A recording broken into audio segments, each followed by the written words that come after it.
Yesterday, he fell asleep at the wheel on a Seoul highway at night. Today, he woke up in the body of a slave, with the mark of a broken wheel on his shoulder and both shins crushed to a pulp. Two suns hang above him. One is white, the other is copper. Beneath him lies a place from which there is no return, and at that moment, the wasteland offered him a deal. His name is Daniel Park, 34 years old, an engineer. And now he lies on his back in the middle of a gray stone plain in a body that does not belong to him. Bones protrude through the bandages. Dried blood has caked from his knees to his feet. His feet are essentially gone. Not a tree in sight, not a shadow, not a sound except for the wind dragging sand across the cracked rock. The Gray Wasteland. This is where they dump those who have been struck from the roll of the living. Panic washes over him in a wave. His breath comes in gasps. His heart pounds so hard it feels like it's about to burst through his ribs. And then he does what he always did when an accident happened on the construction site. He counts. 1, 2, 3. By 12, his breathing evens out. By 20, he's already thinking. Legs. 0. Water. 0. People. 0. And here's the strange part. It saves him. No one will finish him off. He surveys the area with an engineer's eye. Sandstone, layered, a quartz vein to the left, a dried-up riverbed 40 meters away. And if there was a riverbed, that means there's water beneath it. 8 meters, maybe 15. Crawl to the shade, make it to nightfall. A slim chance, but a chance. He laughs hoarsely, and pain shoots through his ribs. And at that moment, a grid unfolds before his eyes. Translucent, coordinate-based, alive. Just like in his tunnel design software. The lines pulsate blue, overlaying reality, showing the terrain with centimeter-level precision. In the middle of the grid, 2 words. Architect, site registration. And below, accept. Dan looks at his shattered legs, at the wasteland stretching to the horizon, and speaks aloud, quietly and evenly. I accept. I don't have anything else anyway. The grid flashes. The ground beneath his back shudders. Somewhere deep down, something is stirring. And in the next second, he sees everything. The rock becomes transparent. Sandstone. 3 meters of clay beneath it. Below that, porous limestone with voids. And at a depth of 11 meters, an aquifer. Thin, weak, but alive. Water right beneath him. And he knows how to reach it. He doesn't remember. He doesn't read. He simply sees the rock like a blueprint. With all the stresses, with all the cracks. It's like putting on glasses after a lifetime of nearsightedness. The world becomes sharp. The system unfolds the panel. Core registered, level 1. Energy, 4%. 4. He doesn't know if that's a lot or a little, but he knows he needs a single sloped chute from the surface to the water, with a camera at the top. The hot daytime air will meet the cold rock and produce dew. Moisture will settle on the walls. It will drip down. It will collect in a basin. This isn't magic. It's physics. He built ventilation systems in the Canham underpasses and fought condensation on the walls every summer. There, condensation was the enemy. Here, it will be his salvation. Dan closes his eyes and sketches. A chute the width of a palm, a 7-degree slope, a chamber shaped like an inverted cone, a drain into a stone basin at the outcrop, where the shadow falls. The system accepts the design, and the rock gives way along the line, not with an explosion, gently, like butter under a hot knife. The removed stone piles up nearby in a neat block, 1% energy, 3/4 of the reserve for a single chute. But it works. The first drop creeps down the walls. The second.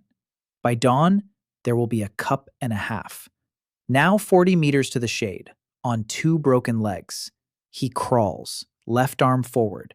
His body pulls itself up. Every movement shoots through his shins so that his vision darkens. He counts. 1 meter, 2, 3. At 10, he lies face down in the dust. At 20, bile rises in his throat. At 30, he stops feeling his legs, and that's a good thing. At 38, he reaches the shadow under the rock's overhang. It's about 10 degrees cooler here. He rolls onto his back and stares at the stone ceiling. A crack, filled with calcite, old, not dangerous. The overhang won't collapse. He thinks this mechanically. How he breathes. It is his curse and his gift. He cannot look at a structure without assessing it, even as he dies. The bowl is a meter from his hand, empty. But by morning, it will hold water. Night falls abruptly. 2 suns sink below the horizon, one after the other. The cold bites into his body. Dana is shivering. He curls up on the rock and listens. A drop. A pause. A drop. Each one is a sip. Each sip is another hour of life. By dawn, he feels for the bowl. The water is cold, clear. He lifts it with both hands because he can't hold it with one. He drinks and cries, silently. The tears run down his dirty cheeks, and it is the most real thing he has felt since waking. 1.5 mugs. He was right. Alive. Now his legs. The system responds. Energy at 6%. Solar charge on the crystals. He looks at his legs. It's impossible to regrow them, not under these conditions. But he doesn't need legs of flesh. He needs supports. He scans the rock. Basalt 3 meters to the left. Black. Stronger than concrete. He sketches. Not crutches. Exoskeletal supports. Curved under the forearm, with support at the elbow and palm. No heavier than 2 kilograms, otherwise he won't be able to handle it. The system accepts. 2 blocks of basalt separate from the rock and flow like clay under the sculptor's hands. Smooth, with indentations that fit his palms perfectly. Energy at 2%, almost all of it again. But now he has supports. He rolls onto his stomach, pushes off, and rises. His hands are shaking. His legs hang like dead weight. The pain is so intense that he screams through clenched teeth. But he stands up, not on his feet, on his supports. His body hangs between them, like a bridge between 2 piles. For 10 years, he designed structures that hold thousands of tons. His body weighs 50 kilograms. The problem is solvable. First step, right support forward, shift weight, left forward, slowly, like a child learning to walk. Only this child is 34 and has no legs. 3 steps and he collapses. He gets up. 5. He collapses. He gets up. 7. 20 meters on the first day. 40 on the second. On the third, he holds on for 10 minutes without stopping. Every morning, the same routine. Water from the bowl, training, waiting for the core to recharge. Training again. No food. None at all. On the second day, he finds dry lichen in the crevices and chews it. It tastes like wet cardboard. On the 4th day, the system unlocks a new function, the basic call. A single creature bound to a space. But he has no space, just a crevice under a rock. He thinks. He spends his remaining energy and carves out a niche, 2 meters by 1.5. The system registers it. A storage space. Minimal. He activates the summon. A stone crawls out of the floor. It turns around. 6 legs, 2 claws, a pair of cloudy, beady eyes. A stone crab the size of a cat. It looks like a beaver that decided to become a crab and changed its mind halfway through. Dan calls it Beaver. Beaver immediately sets to work cleaning the niche, rakes up the trash, polishes the floor, pushes the sand outside. A little stone cleaner in a coffin-sized cave. But Dan isn't laughing. He looks at Beaver and does the math. The system gives creatures for rooms. More rooms, more creatures. The more complex the function, the more useful the creature. He needs a kitchen, a hearth, an exhaust fan, water from the aquifer. Not today. In 3 days, when the core recovers. He lies down in the burrow. Beaver settles in beside him, warm, like a cobblestone heated by the sun. And for the first time in a week, Dan falls asleep not from exhaustion, but because he can afford to. In a week, he's standing. In 2, he's walking. Not fast, not pretty, but he walks. His crutches have rubbed against his hands. His calluses have thickened. He surveys the 50 meters around the core, finds 3 spots for expansion, chooses where the rock is softer, and carves out the first real room, 3 by 4, a hearth with a chimney to the surface, a water outlet, a stone ledge along the wall. The floor is level, the walls are smooth. He calls it a kitchen.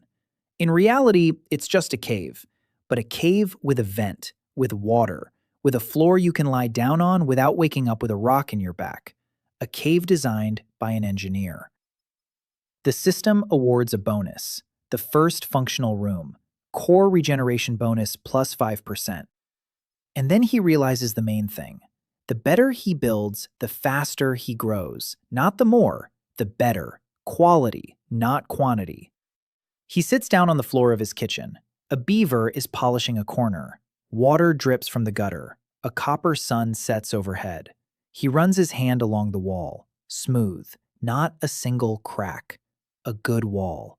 He's been building walls like this for 10 years. Under Seoul, under Gangnam, under subway stations where millions of people pass through every day, never looking at the walls or wondering who built them. It will be the same here. He'll build walls, ceilings, pipes, exhaust vents, stairs, and someday someone will walk down his hallway and not look up. And that will mean everything is working. That you don't have to look. He finishes his water, wipes his mouth, and sketches out the next room. On the 23rd day, he heard voices. Dan was sitting on the edge of the outcrop, sketching the layout of the second living level in his head, when the wind carried a sound. Faint. Distant. He froze. Listened. Not the wind. Not the rocks. Voices. Many. And among them, crying. A child's. He grabbed his crutches and moved to the edge of his radius. 50 meters is very little. The system warned him. Zone boundary. Moving further will lower all readings. He stood at the boundary and looked east. Dust. A haze. And figures were moving within that haze. Slowly. Unevenly. Some fell and got up. Some fell and didn't get up. A caravan. If you could call it a caravan. 13 people. He counted them as they came closer. 9 adults, 4 children. All in rags. All barefoot. 2 of them bore the same brand on their shoulders as Dan. A broken wheel. Runaway slaves. They were heading into the wasteland to die. Because in the wasteland, death is slow, but your own. And where they had come from, death was someone else's, and their master chose it. The girl was the first to notice him, about 12 years old, skinny to the point of transparency. Her hair was a tangled mess. She was walking last, dragging a boy of about 5 by the hand. She saw Dan and stopped. She didn't scream. She didn't run. She just stopped and stared. There was no fear in her eyes. There was nothing there at all. The emptiness of a person who had already lost everything and had nothing left to fear. Dan raised his hand, slowly, without any sudden movements, and he spoke in a language he somehow knew. Not his language, the language of this body. I have water. The caravan stopped. The adults looked at him suspiciously. A man with stone-like legs in the middle of the wasteland. It didn't inspire trust. One of the men, a large man with a scar across his face, stepped forward. He asked who Dan was. Dan replied that he was nobody, just a man who'd been dumped here too. The man asked why he needed other people's problems. Dan said he had water and shade and that he wasn't going to stand by and watch children die of thirst 40 meters from a well. The man looked at him for a long time. Then he turned to the others and nodded. They followed Dan. 13 people went down into his kitchen, and the first thing they saw was water. Clean, cold, flowing down a stone trough into a basin. The girl, the one who had been walking at the back of the group, approached the basin and drank for so long that Dan was afraid she might get sick. Then she looked at him and asked, "It's always like this." He didn't understand. She explained, "The water, it's always this cold and clear. Or is it just now?" Dan looked at her thin, bruised arms, at her empty eyes in which something flickered for the first time in a long while. And he said, "Always." From that moment on, he had 13 residents and one huge problem: food. The condensation system provided enough water for one person. 14 mouths was a whole different challenge. They needed tanks. He needed filters. He needed a food source. And he needed living quarters for all these people. The core's energy was regenerating too slowly. He could build one room in 3 days. With 14 residents, he needed at least 5 living quarters, 3 water tanks, an expanded kitchen, a bathroom. He sat down and began to calculate. 60 days at a minimum, 2 months. They wouldn't last that long without food. The man with the scar, his name was Goran. He approached Dan in the evening while the others were asleep. He said there was a woman in the caravan who knew herbs. She said she'd seen dry lockroot stalks on the approach to the wasteland. If there was lockroot, then there are tubers underground, edible ones. Bitter, but edible. Dan activated the geoscanner. He expanded the search to its maximum radius, and he found it. Not lockroot, something better. An underground mycelium. Large, very large. It had spread for dozens of meters through the porous limestone, feeding on minerals and residual moisture. Mushrooms. Not the kind of mushrooms he was used to. Whitish, tough, but organic. And if he could bring water to the mycelium and create the right temperature and humidity, hydroponics, or rather, microponics. He sketched all night. By morning, he had a plan. Second level, below the kitchen, a chamber for a mushroom farm. Temperature 18 degrees, humidity 90%, water supply from the main aquifer, condensate drainage back into the system, a closed cycle. He explained the plan to Goran. Goran looked at him like he was crazy. Then he shrugged and said that a madman with water was better than a sane man without it. Construction took 4 days. 4 days on the edge. The core's energy was dropping to 0, and Dan waited for hours for the sun to restore even a drop. People helped however they could. They carried out the removed rock. They tamped down the floor. A woman who knew herbs, her name was Nara. She went down into the mushroom chamber and stood there silently for a long time. Then she said that the mycelium was alive and that she had seen such things in the old mines up north. If cared for properly, the first harvest would be in 10 days. 10 days. They held out. The lockroot they had also found helped. Bitter, dry, tough. But calories. Dan divided everything equally. He took as much for himself as the others. Goran tried to argue. He said that a builder should eat more. Dan replied that a builder should build, and that he would build better if he knew that no one nearby was starving. It wasn't philosophy. It was a technical requirement. The core fed not only on the sun, a second source of energy, the emotions of living beings inside the dungeon. Satisfaction, safety, joy. Fear and pain yielded nothing. Absolute 0. He had checked. When Goran bruised his hand and cursed in pain, the core didn't flinch. When the girl Mina, the very one who had asked about water, smiled for the first time in a long while upon seeing Barbara the stone crab, the core produced a surge of energy greater than an hour of sunlight. Dan sat and thought about it for a long time. The system was built so that it was physically incapable of exploiting people. It couldn't build a prison. It couldn't create a labor camp. Its power grew only when the people within its walls were happy. It was elegant, cruel, and elegant. Whoever created this system knew what they were doing. The first mushroom harvest came on the 11th day, pale, tough, lamellar. Nara showed how to cook them. Boil them for a long time in a stone cauldron that Dan had carved out in half a day. Add salt. There was no salt. Dan found a vein of rock salt in the rock 6 meters deep. He carved out a block. Nara looked at the salt, then at Dan, then back at the salt, and she laughed. For the first time. She said that in her village, a block of salt like that could buy 2 cows. Mushroom soup with salt.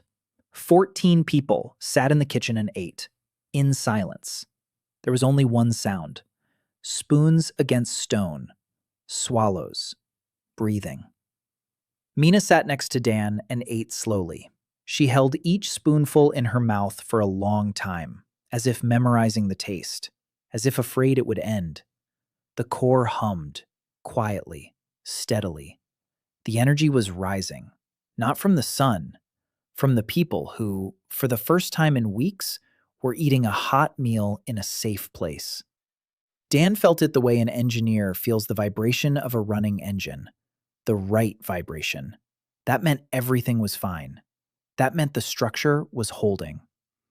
After dinner, he went up to the surface. 2 suns were setting. The copper one lagged behind the white one by a palm's width. The sky burned with a dull orange. He stood on his stone supports and looked out at the wasteland. Nothing on the horizon. No one. The world didn't know he was here. The world didn't know that beneath this empty, scorched rock, 13 people had just eaten hot soup, and that a stone crab named Beaver was clearing away their dishes. Dan smirked. Then he retrieved the blueprint from the system's memory and began sketching the 3rd level. For the next 2 weeks, he built without stopping. Living quarters, small, 2 by 3 meters each, but with smooth walls, with ventilation, with shelves, with doorways draped in fabric made from mushroom fibers that Nara had learned to make from farm waste. Each room was for 2, except one, Mina and the boy she'd dragged across the wasteland. His name was Theo. He didn't speak, at all, not a word since they arrived. Mina spoke for both of them. She followed Dan like a shadow, watched him work, asked questions. Why the wall was so thick, why the ventilation ran at an angle, why the floor sloped slightly toward the drain. Dan answered, every time, in detail, just as he would answer an intern on a job site, because she asked the right questions. Not why it looked nice, but why it was that way. Among the fugitives was a woman named Saren Hahn, 24 years old, a former slave accountant, slender, quiet, with a habit of jotting down everything in a homemade notebook made from scraps. Dan noticed her on the 3rd day. She was sitting in the corner of the kitchen, using a stick to write down on a clay tablet how much water had been used that day, how many mushrooms had been gathered, how much stone had been quarried. No one had asked her to. She just kept track, because it was the only thing she knew how to do, and because if she stopped being useful, they would throw her out again. Dan walked over to her, sat down next to her. He looked at her notes. Neat, precise, with marginalia. He said he needed an administrator, someone who would keep track of everything: water, food, materials, the construction schedule. She looked at him suspiciously, asked what he wanted in return. Dan replied that in return, he wanted her to stop sitting in the corner. The next day, he spent a quarter of the energy supply on something that made no practical sense. He carved a niche in the kitchen wall.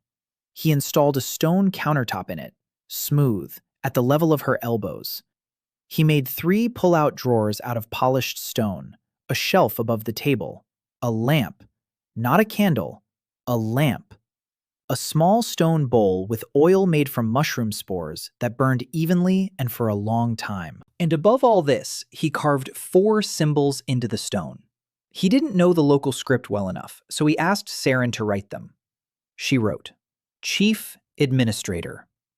She stood in front of this table and was silent for a long time. Then she turned to him. Her eyes were wet. She asked why he had done this. By the end of the second month, they had 4 living levels. Dan counted every square meter. First level: kitchen, dining room, storage room, Saren's workspace. Second level: mushroom farm, drying chamber, salt storage room. Third level: living quarters. 8 of them, each with ventilation, each with drainage. Fourth level: school. A single room, 5 by 6 meters, with stone benches and a blackboard made of polished slate.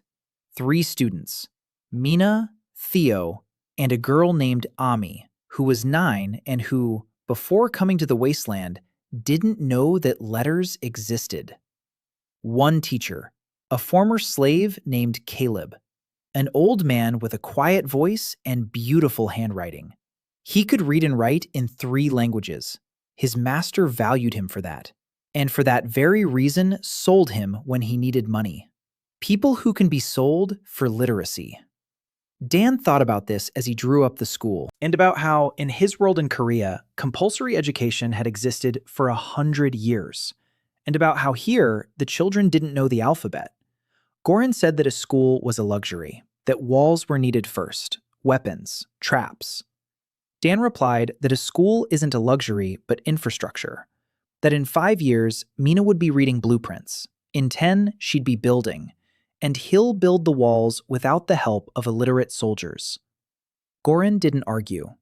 He stopped arguing altogether after he saw how Dan carved a water pipe for the 3rd level out of the rock in a single motion. Pipes, smooth, inner diameter 50 millimeters, a 2-degree slope for gravity flow, carved from a single block of stone, not a single joint. Goran stood and watched as water flowed through these pipes. Clean, cold, no pump, no mechanism, just gravity and the right angle. He asked Dan how he knew how to do that. Dan replied that he had spent 10 years building water mains under a city with a population of 10 million. Goran didn't believe him. 10 million. A number like that simply doesn't exist. Dan didn't argue. On the 40th day, more people arrived. A family. A husband and wife and 3 children. They were coming from the Eastern Principality, where there had been a crop failure and where debtors were branded and sold into the mines. They had heard a rumor. At the edge of the wasteland, there was a place where water flowed from the rock. Dan took them in, gave them a room, fed them. The husband? His name was Rayon. He was a blacksmith. He looked at the stone walls and the stone water pipe and the stone tools and said one word: impossible.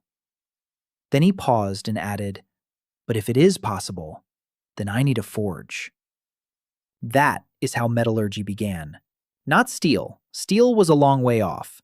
But copper ore was found in the rock 9 meters deep. A thin vein, enough for tools. Dan carved out a smithy on the 1st level, a furnace, a chimney, an anvil made of solid basalt, bellows made of mushroom skin stretched over a stone frame. Rayon worked silently and intently. The first knife appeared on the 3rd day, rough, uneven, but copper, real. Mina stood nearby and watched the metal flow. Her eyes were huge. She asked Rayon if she could try. Rayon looked at Dan. Dan nodded. Mina took the hammer and struck the blank. Crooked, weak. Rayon corrected her grip. She struck again. Better.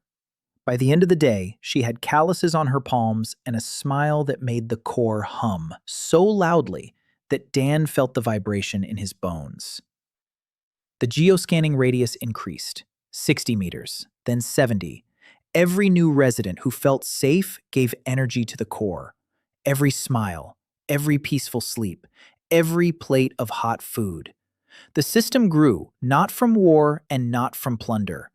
It grew because people were living normal lives. On the 50th day, there were 23 of them. On the 60th, 31. People came from the wasteland, one by one, in groups of 3, in families. The word spread. A place on the edge of the Gray Wasteland, where water flows from the rock and where no one beats anyone. Dan took everyone in. Everyone, without exception. Goran was nervous. He said there might be spies among the newcomers, scouts, mercenaries.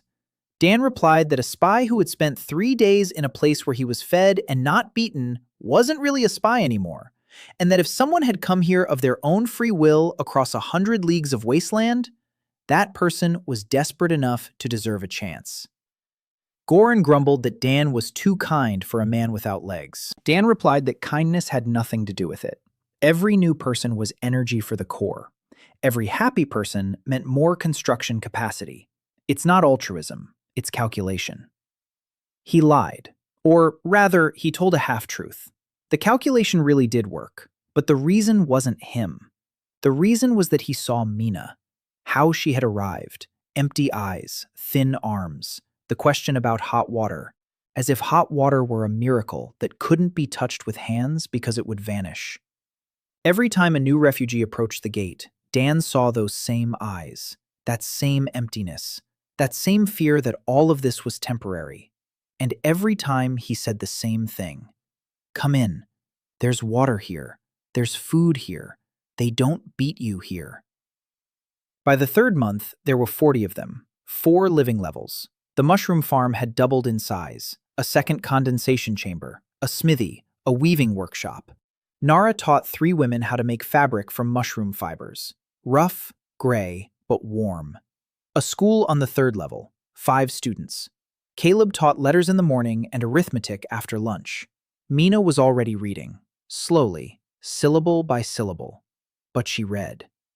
Theo was still silent, but he was drawing with a stick on clay tablets, not letters, blueprints. Dan saw one of his drawings and stopped. The boy had drawn a cross-section of the ventilation shaft. Exactly, with the correct proportions. He had seen how Dean built it and had memorized it. Dan crouched down beside him, pointed at the drawing, asked why there was this bend. Theo silently took the stick and drew an arrow, the direction of the airflow, the correct arrow. Dan looked at the boy for a long time, then nodded. Theo didn't smile, but his shoulders relaxed slightly. Saren kept records, every day. Water consumption, food consumption, amount of rock removed, core energy reserves. She had created a table. Dan looked at this table and, for the first time in this world, felt something akin to professional respect. The table was perfect. Neat columns, cross-references, forecasts of consumption for the week ahead. She did it on clay tablets with a stylus. No calculator, no computer. He asked how she knew how to keep such records. She replied that she had kept the master's ledgers for 10 years. Balance, debit, credit. She didn't know those words, but she knew the gist. Money came in, money went out. The difference. He said that in his world, it was called bookkeeping, and that a good bookkeeper was valued more than a good soldier. She looked at him as if he had said something impossible. Then she lowered her eyes and went back to work. But the corner of her mouth twitched. In the 3rd month, Dan encountered a problem for the first time that he couldn't solve with a blueprint. People were arguing. Not over food. There was enough food. Not over space. There was enough space. Over fear. Rayon believed they needed to post guards upstairs. Goran believed that the guards should report to him because he was the only one with combat experience. Nara believed that no guards were needed because the wasteland itself was a defense. 3 people, 3 opinions, and every evening the arguments grew louder. Dan listened for 3 days. On the 4th, he gathered all 40 people in the dining hall. He stood before them on his stone supports, and he said that he was not a commander, not a leader, not a master. He was a builder. His job is to design and build. But he can't build if every evening 3 smart people argue about things in which everyone is right.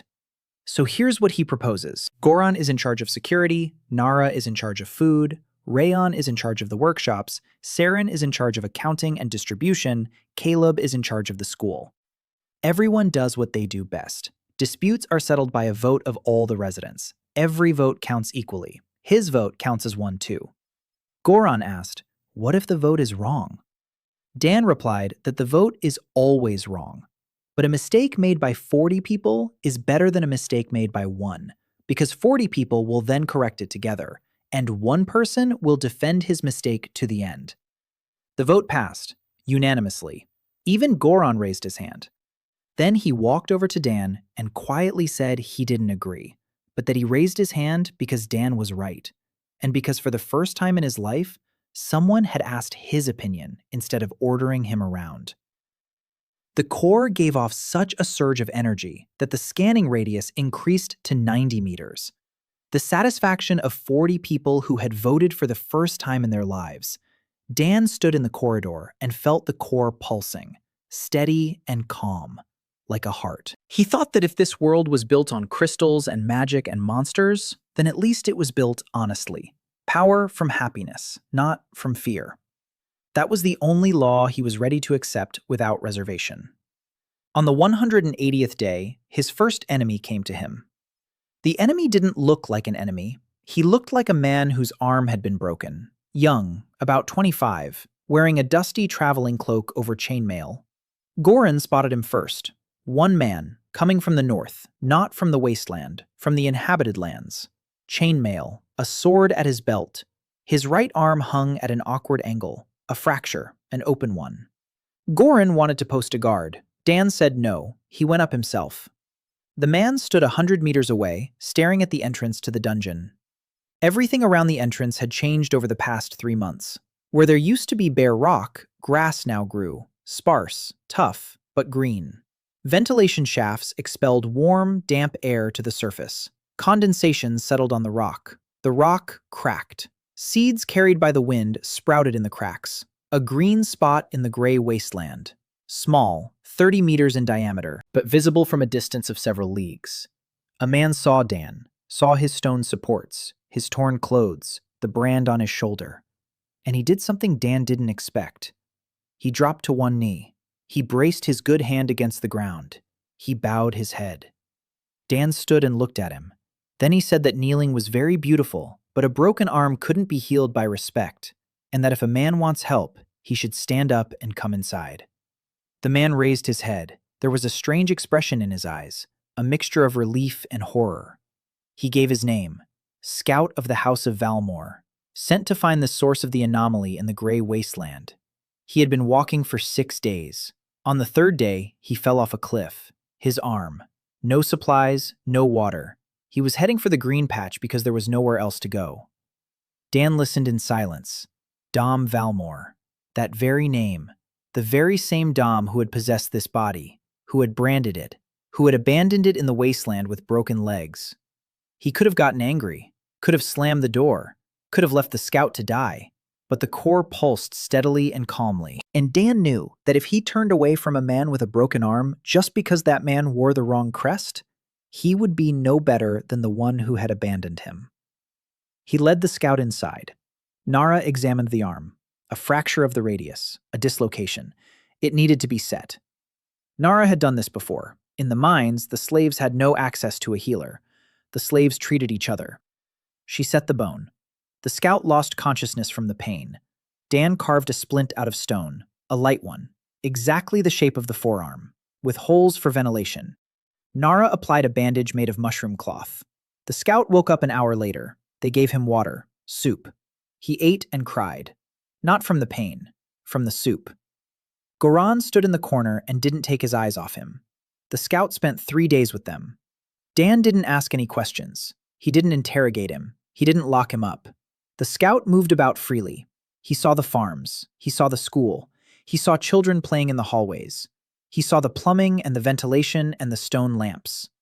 On the 3rd day, he approached Dan. His face was serious. He said he had to go back, that they were waiting for him, that he was obliged to report. Dan nodded, said he understood, and that he could pass on a message to Lord Valmore if he wanted. The scout froze. Dan dictated a letter to Saren. She wrote it down on a sheet of mushroom tissue in neat, beautiful handwriting. Dan said, "Tell Lord Valmore the following. The man he left to die in the wasteland is alive. He has water and food and walls and people.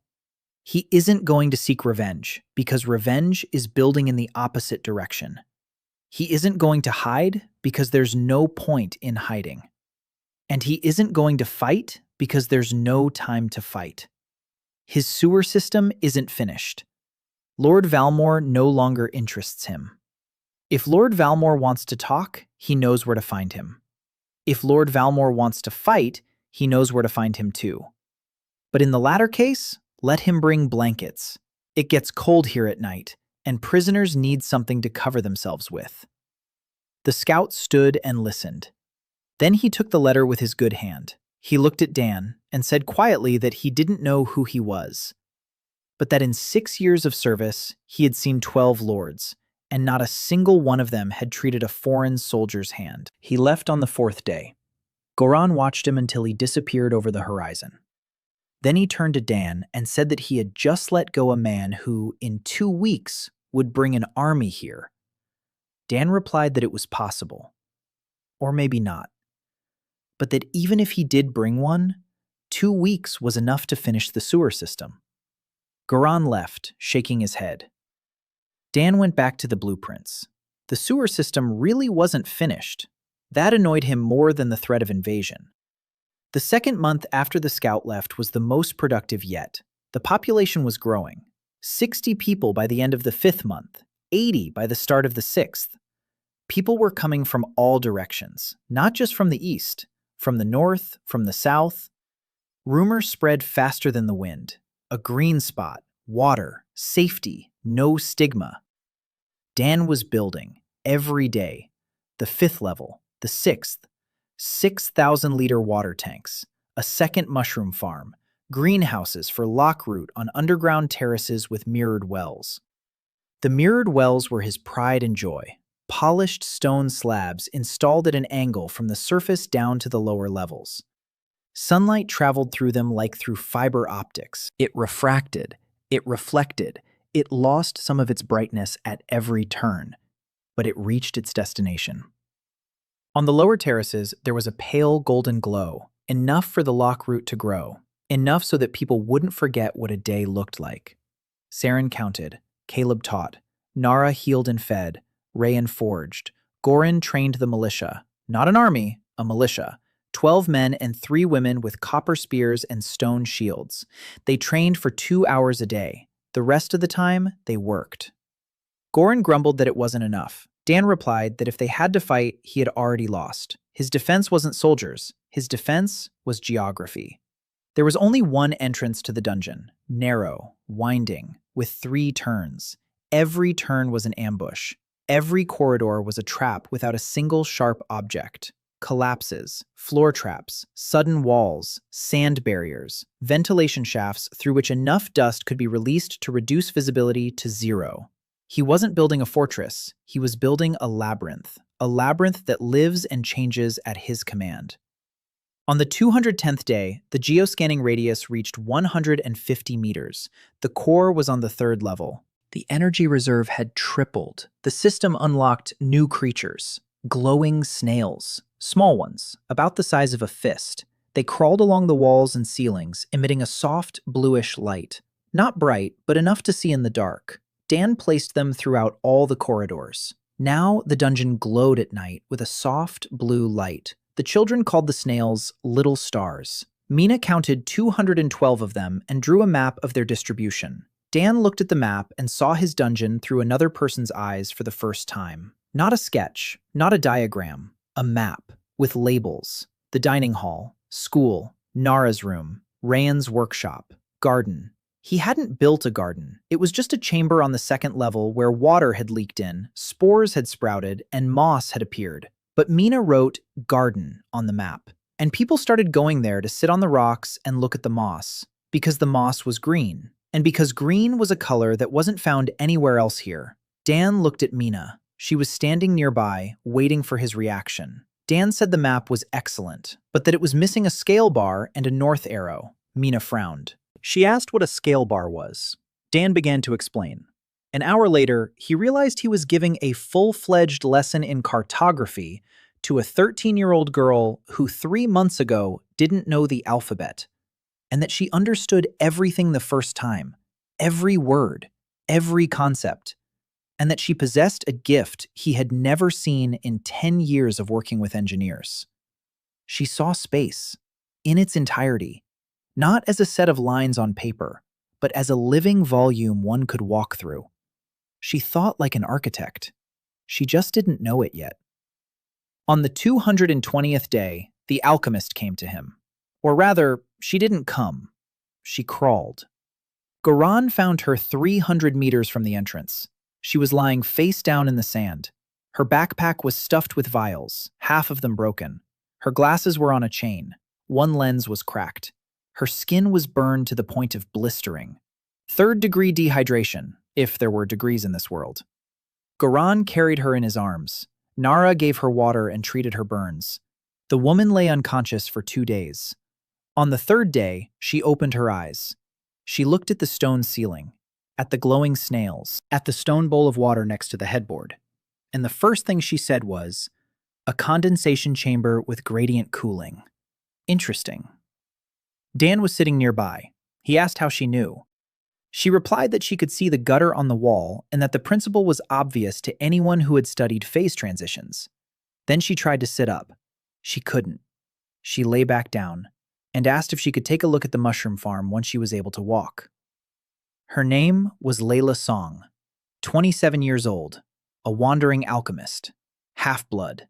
Her mother was from the merchant principality. Her father was from the nomadic tribes of the West. She grew up under the Alchemist Guild. She defended her thesis at 22. Topic: replacing magical ingredients with standard chemical compounds. The essence of the work? Half of what alchemists call magic is ordinary chemistry. Reactions, catalysts, solvents. Magical crystals are only needed in 30% of recipes. The remaining 70 work without them. It's just that no one had checked because crystals were cheap and there was no reason to check. The work was published. The guild read it. The guild understood, and the guild burned it. Publicly. In the square in front of the academy. Along with every single copy. Because if alchemy works without crystals, then the great house's monopoly on crystals becomes meaningless. And the Alchemist Guild receives funding from the great houses. Layla was declared a heretic, stripped of her title, expelled. She fled. She wandered for 2 years. She worked for minor lords. She made medicines, ink, dyes. They found her.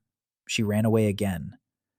In the 3rd year, she reached the Gray Wasteland and decided it couldn't get any worse. She told this story while sitting on a stone bench in the dining hall. She ate mushroom soup. She spoke quickly and at length. She gestured. She adjusted her glasses with the cracked lens. She stained her sleeve with something purple from her backpack. She didn't notice. Dan listened in silence. When she finished, he asked if she could repeat her research. Without the guild, without the academy, without the library. She looked at him like he was an idiot. Then she tapped her temple. It's all here. Every formula, every experiment, every result. She needed a lab. Dan said he'd build one. She laughed. He wasn't joking. Building the lab took a week, not because it was difficult, but because Layla changed her requirements every 4 hours. First, she needed 1 fume hood, then 2, then a separate chamber for working with volatile compounds, then running water with 2 temperature settings, then a reagent rack with separate storage by hazard class. Dan drew it up, redrew it, drew it up again. On the 3rd day, he came to her and said that if she changed the specifications 1 more time, he'd brick up the entrance to the lab with her inside. She looked at him. He looked at her. She laughed. He grinned. That was the beginning. The lab turned out well. Dan knew how to design technical facilities. A natural draft exhaust system using a height difference. Running water from 2 sources. Cold water from the main aquifer. Hot water from a chamber next to the forge, where Rayan heated the air to 200 degrees. Stone tables with smooth surfaces. Shelving. A separate chamber for hazardous substances with enhanced ventilation. A drain into the sewage system with 3 stages of filtration. Layla walked through the finished lab and touched the walls, the tables, the shelves. She stopped in the middle of the room and stood there for a long time. Then she took off her glasses. wiped the undamaged lens with her sleeve, put them back on, and quietly said that this was the best laboratory she had ever seen in her life, including the academy. Dan replied that he had something else. He led her into the adjacent room. There stood a machine, not an alchemical one, a printing press, stone rollers, a frame, a platen, a set of letters carved by rayon from copper based on the templates Caleb had made in 2 days. The full alphabet, numbers, symbols. Layla stood in front of the press and didn't move. Dan said the first print run could be 200 copies, if the mushroom fiber paper could withstand the pressure. If not, he would remake the rollers. Layla turned to him. Her eyes were red. She asked why he was doing this. He replied that knowledge that exists in only one mind does not exist at all, that her research was not heresy, but progress, and that progress needed to be printed, because burning 200 copies was much harder than burning one. She took off her glasses, placed them on the press, and hugged him, quickly, tightly, awkwardly. He stood on his stone pillars and didn't know where to put his hands. She pulled away, put on her glasses, and said in the tone of a researcher that she needed ink and that she knew how to make permanent ink from fungal pigments and copper oxide. Dan nodded. The core pulsed evenly and warmly. Layla started working that very day. She worked like a woman possessed, 18 hours a day. She'd fall asleep right at her desk, wake up and keep going. 2 weeks later, she had ink. Black. Permanent. It didn't smudge on the mushroom paper. 3 weeks later, the first page. A month later, the first chapter. She didn't rewrite her old work. She wrote a new one. Better. More complete. With experiments she conducted right here in the lab using stone, mushrooms, and copper ore. And the results were confirmed. Every single one. Without exception. 73% of alchemical recipes work without magical crystals. All you need are the right reagents, the right temperatures, the right proportions. Chemistry, not magic. Chemistry. Dan read her notes in the evenings. He didn't understand half of it, but he saw the structure. He saw the logic. He saw that this was work that would change the world. If the world wanted to change. Meanwhile, life went on. 120 residents by the 7th month. New levels, new rooms. The plumbing had expanded to 12 independent lines. The sewer system was finally completed. Dan conducted the inspection personally. He walked every meter, checked every joint, every slope, every filter. Found 3 defects, fixed them. Goran asked why the architect was personally inspecting the sewage pipes. Dan replied that the sewer system is the most important system in any city, that empires fell not from wars, but from epidemics, and that epidemics start with a bad sewer system. Goran looked at him for a long time. Then he said that Dan was the strangest person he had ever met. Dan replied that it was a compliment. Mina was growing up. She was 13 and read fluently. She could calculate faster than Saren. She drew the blueprints that Dan used in his work. She came to him every evening. She sat down next to him. She watched him draw. She asked questions. Why is a load-bearing wall thicker than a partition? Why is the vault arched and not flat? Why does the ventilation shaft curve instead of running straight? He answered, always, in detail. He taught her the way he had been taught as a freshman. Loads, strength of materials, pressure distribution, drainage, thermal insulation. She absorbed it all, without a notebook, without notes, in her head. Once she came to him with a drawing, a new space. She had designed it herself, a library, for Layla's books, and for future books that don't exist yet. Dan unfolded the drawing. He looked closely. Load-bearing walls, correct. Arch, correct. Ventilation, correct. Lighting through a skylight, correct. Shelves along the walls at a 5-degree angle so the books wouldn't fall. He hadn't taught her that. She'd figured it out on her own. He rolled up the blueprint, looked at Mina, and said the blueprint was good, but that the shelves needed to have a rim rather than an angle because an angled shelf loses 10% of its usable space. Mina frowned. She thought for a moment. She nodded. She took the drawing. She left to redraw it. Dan watched her go. Saren stood beside him. She said quietly that Mina looked at him like a father. Dan said nothing, because Saren was right, and because in his past life, he had no children. He didn't even call his mom on Sundays. On the 270th day, Dan saw the army for the first time. Goran woke him before dawn. One word: they're coming. Dan went up to the surface. The white sun hadn't risen yet. The copper one hung low in the east and bathed the wasteland in a dull, reddish light. A dark streak was moving on the horizon. Dust. Lots of dust. He activated geoscanning at maximum range. 200 meters. Not enough. They were still far away. But the vibration in the rock spoke volumes. Cavalry. Heavy cavalry. No fewer than 100 horses. Infantry behind them. A supply train. The banners of House Valmore. A golden wheel on a black field. The same wheel that adorned his shoulder, though broken. Only this one was whole. Goran stood beside him. His face was stony. He asked how much time they had. Dan estimated their speed by the vibrations. 4 hours, maybe 5. Goran cursed. Dan went downstairs. He gathered everyone in the dining hall. 146 people. Men, women, children, old people. He stood before them and said that by noon, the House Valmore army would arrive here. That the army had come for him. Not for them. That he wasn't going to fight. But that he wasn't going to surrender either. Silence. Goran asked what the plan was. Dan replied that the plan was simple. Everyone would go to the lower levels, below the 6th. No cavalry could reach them there. There was enough food and water to last a month. He would be the only one left upstairs. Goran started to object. Dan raised his hand. He said this wasn't up for discussion. Goran fell silent. But he didn't leave. Layla asked what he planned to do up there alone. Dan smiled and said he planned to talk. For the next 3 hours, he worked. Quickly, precisely. He had been saving the Corps' energy for the past 2 weeks. He hadn't spent any of it on anything except the bare necessities. Saren had asked why. He hadn't answered her then. Now she understood. He was reconfiguring the upper level. The entrance corridor had grown longer.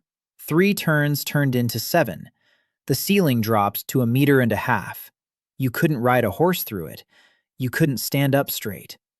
Every turn was a dead end that looked like a passageway.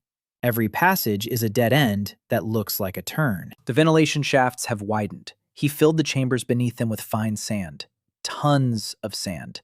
Enough to bury the corridor waist deep in 30 seconds. Not to kill, to stop, to slow down, to blind. He wasn't building traps to kill. He was building inconveniences. Engineering inconveniences that turn an assault into nonsense. On the surface around the entrance, he carved a network of thin channels into the rock, invisible from above. The channels led to the ventilation shafts and further down to the sand storage chambers. A single core pulse and the surface around the entrance would explode in fountains of dust. Not dangerous, but visibility would drop to 0 for an hour. He finished 20 minutes before their arrival. He stood at the entrance on his stone supports. Alone.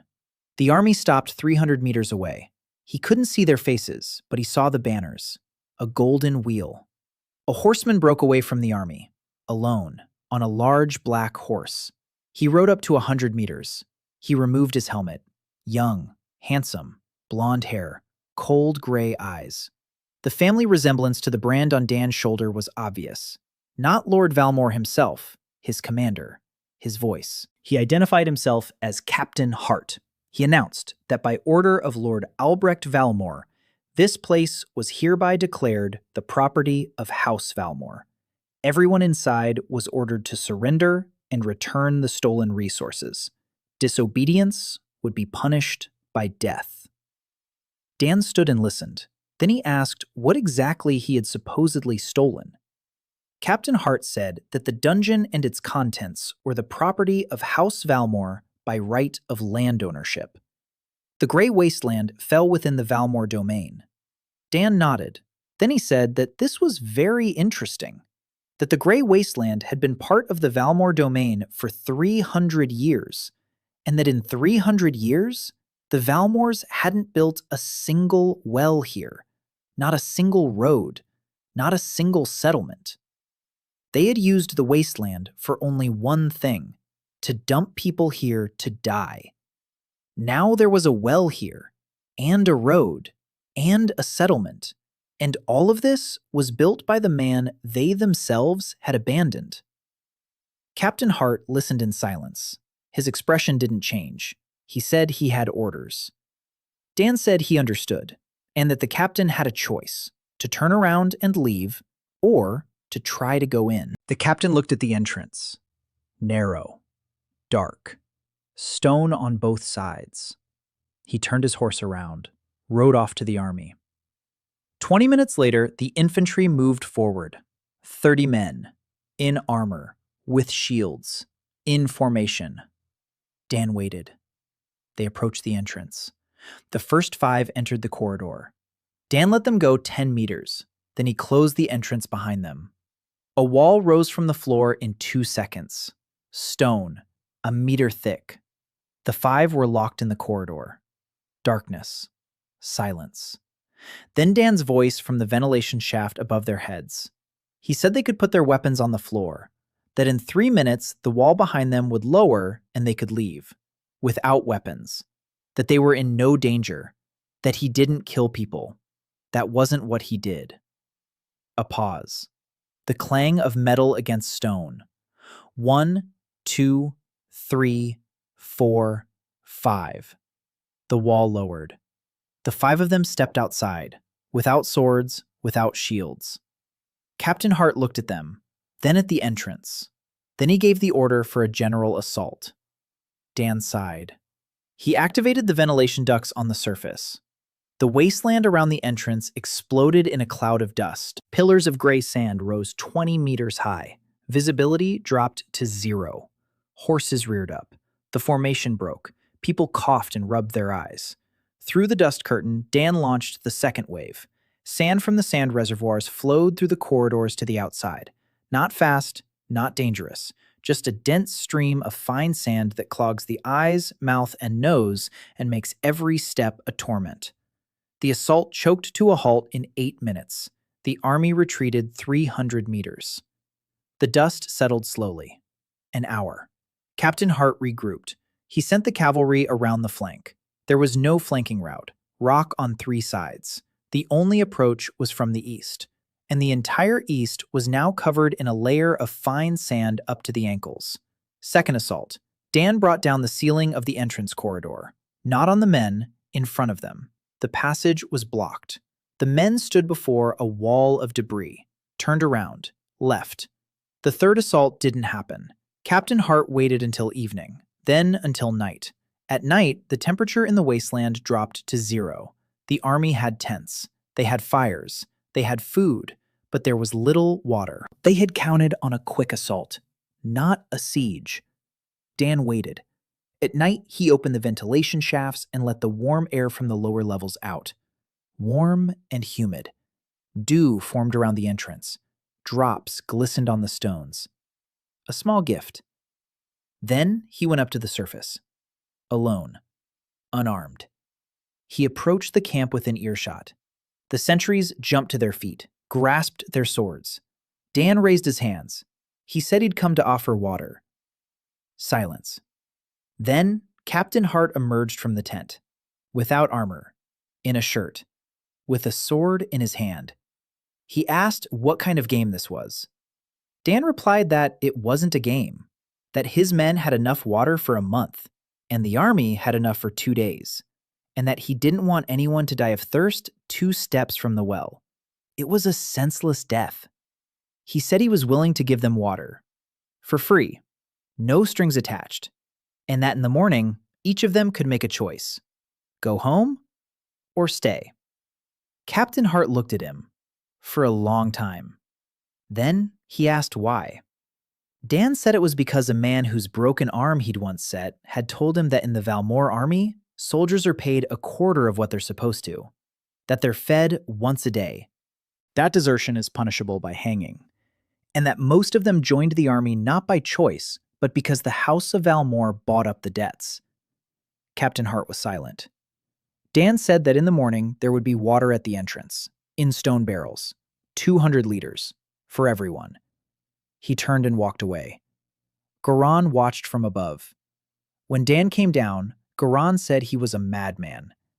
Dan replied that madness is fighting against people you could help.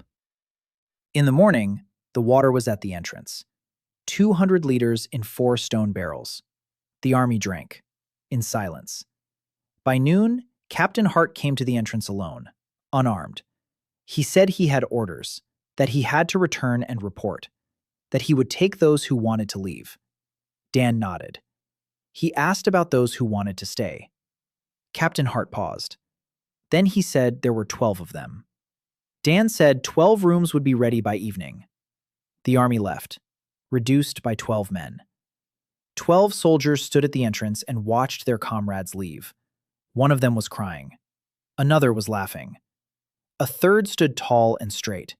Red hair, tall, a sword at her belt. She wasn't looking at those leaving.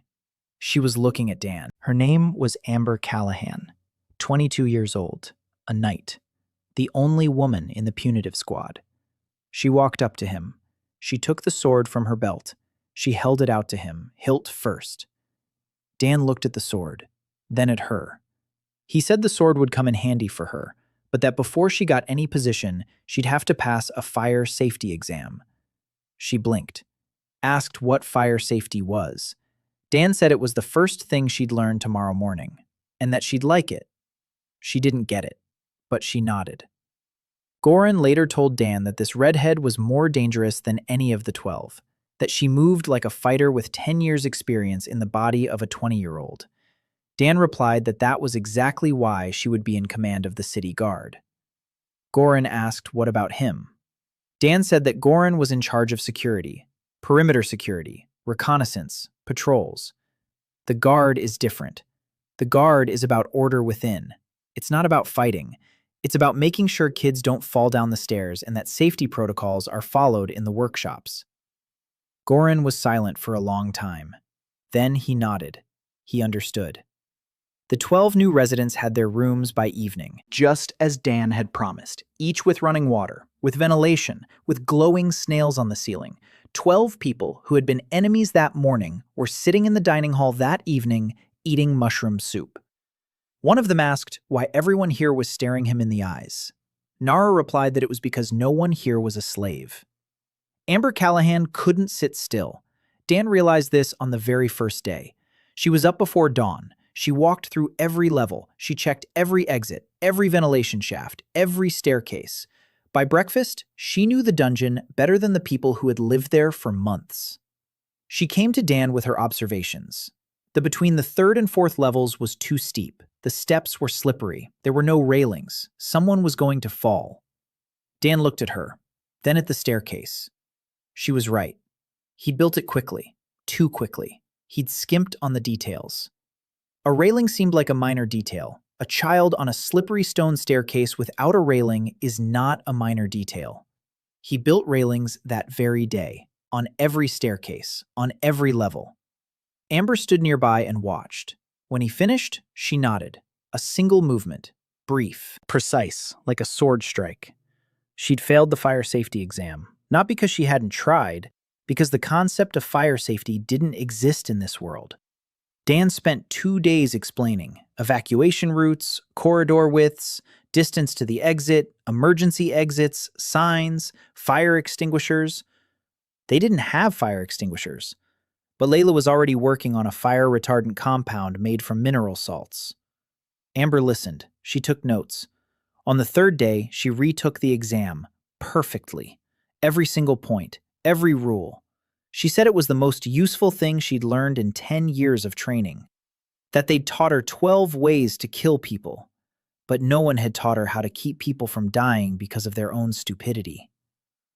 The city guard under Amber's command didn't operate like a military unit. It operated like a security service. Patrols by level, ventilation checks, supervising children near the forge and the lab, accident reporting. Amber's first report landed on Saren's desk a week later. 3 cases of cuts in the forge, 1 bruise on the stairs, 0 fires, 0 conflicts. Saren read the report and raised an eyebrow. She asked Amber why she wrote like a soldier. Amber replied that she was a soldier. Saren said quietly that she wasn't anymore. Amber fell silent. She looked at her hands, large, calloused from the sword, hands that knew only one thing. She walked away without answering. Dan noticed it, noticed how she froze when someone thanked her, how she looked away when children ran up to greet her, how she stood by the wall at meetings, always by the wall, always ready to leave. She had been taught that she was a tool, a sword in someone else's hand. The value of a sword lies in the fact that it is sharp and ready to break. The idea that a sword could lie in its sheath and that this was normal was incomprehensible to her. Dan didn't talk to her about it. He built it. A training hall on the 5th level. Spacious, high ceiling, 3 meters. A stone floor covered with a layer of compressed mushroom fiber. Soft, springy. You could fall and not crack your head open. Training dummies made of stone with mushroom-covered panels. Mats along the walls. A weapons rack. And next to it, a separate room. A medical station. A stone couch. A shelf with ointments and bandages that Nara had prepared. A first aid kit according to standards that didn't exist here, but that Dan knew by heart. And a sign above the entrance to the hall. One rule: no one trains alone. Amber stood in the doorway of the hall and didn't move. For a long time. Then she entered. She walked across the floor. She touched the mannequin. She looked at the first aid station. At the sign. She returned to Dan. Her face was strange, like that of someone trying to understand a joke. She asked why the first aid station was next to the training hall. Dan replied that people get injured during training, and that treating an injury 5 minutes later versus 5 hours later are 2 different things. She asked why the floor was soft. He replied that fighters learn better when they aren't afraid of falling. She asked why there was a rule about solo training. He replied that because one person with a sword and no partner is a recipe for disaster, and that for 10 years he had forbidden workers from going down into the tunnels alone. She listened to every answer, every explanation, and with every answer, something in her face changed. Something was breaking. Or, on the contrary, coming together. She said quietly that in 10 years of training at the Valmore facility, not a single instructor had ever considered what would happen if a student fell. Because if a student falls, it's their problem. Dan replied that that made for a bad instructor. She nodded. She turned around, went into the hall, and started training. With a partner. As written on the sign. A week later, 20 people were training in the hall. Not just the guards, anyone who wanted to. Amber taught, not to kill, to move, to fall, to get up, to block, to get away. And the first thing she demanded before every training session was a warm-up and a check of one's partner. The second thing she did was more unexpected. She asked Dan to build a pool. He asked why.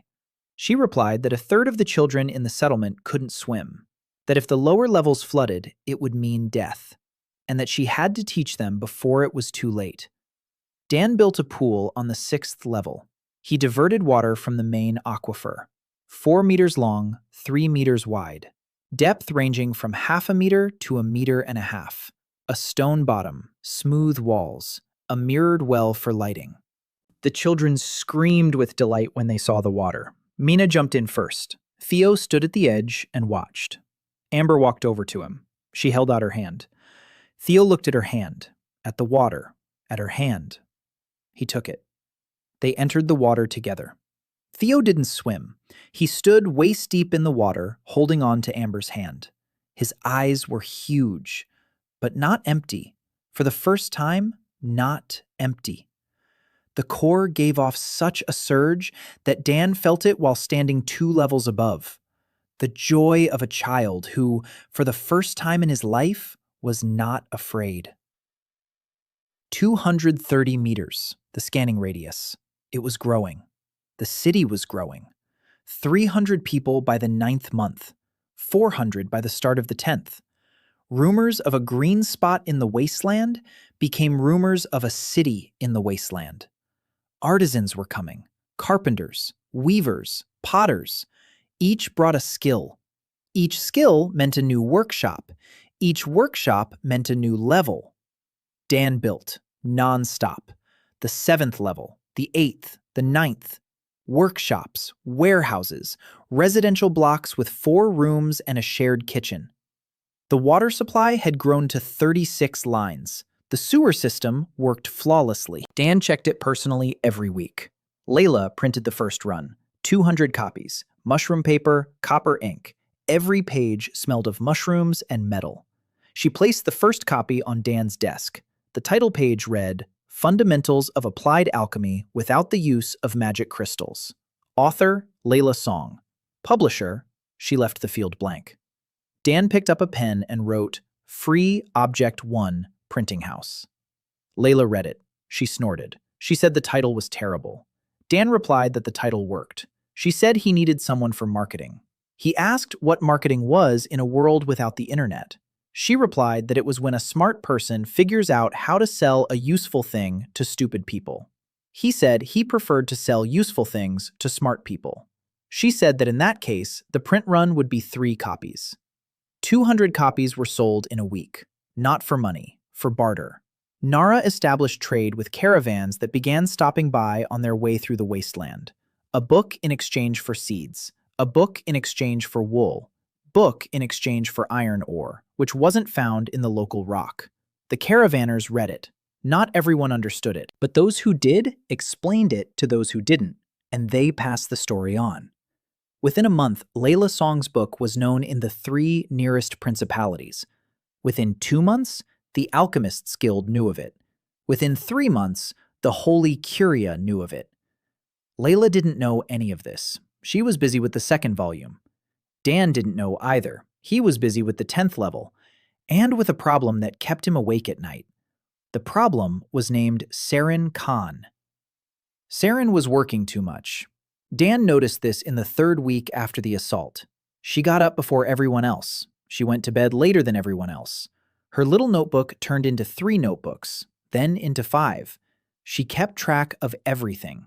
Water consumption by level, food consumption by family, rock reserves, ore reserves, mushroom production, fabric production, the school schedule, the guard schedule, the smithy schedule, the trade balance with the caravans, lists of residents, lists of children, the medical records she kept together with Nara.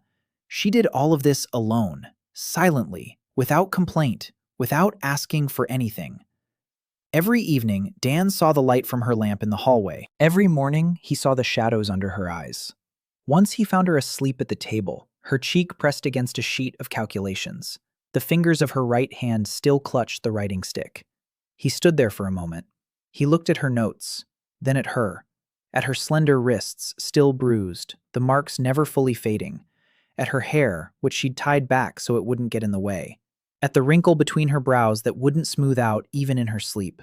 He took off his coat, draped it over her shoulders. He dimmed the lamp and left. He worked quietly all night. In the morning, she came to him with his coat. She silently placed it on the table. She left silently, but the corner of her mouth twitched. The problem wasn't that she worked a lot. The problem was why. For 10 years, Saren Han had been an object, a tool, a calculating machine in the hands of others.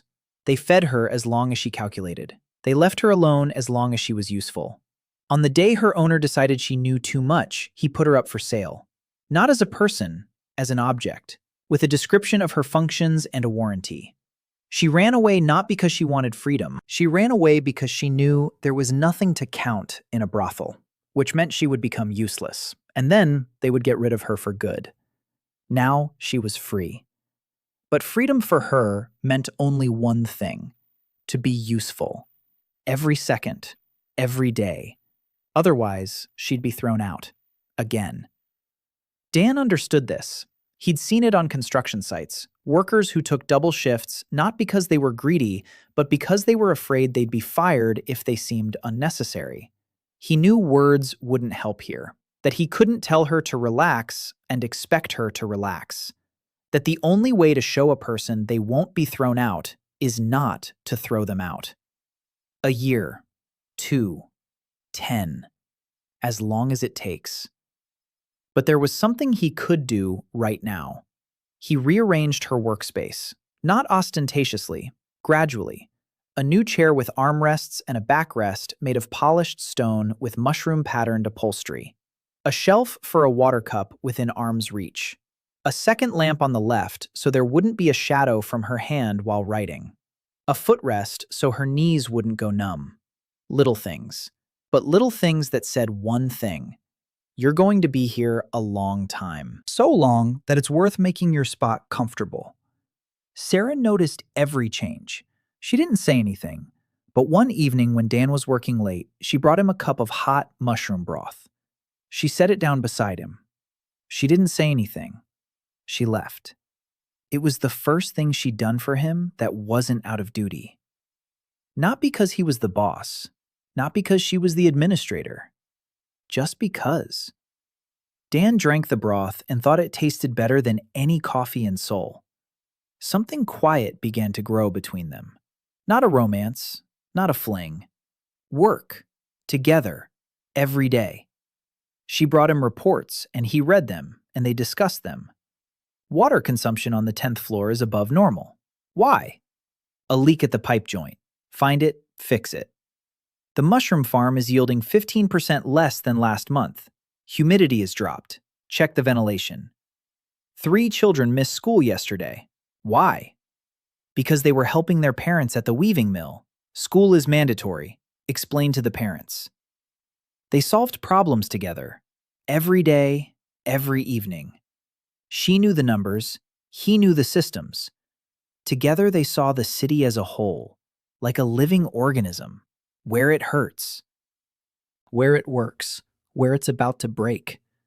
She started calling him Dan. Not the architect, not a builder. Dan. The first time he didn't notice. The second time, he took notice. The third time, he remembered.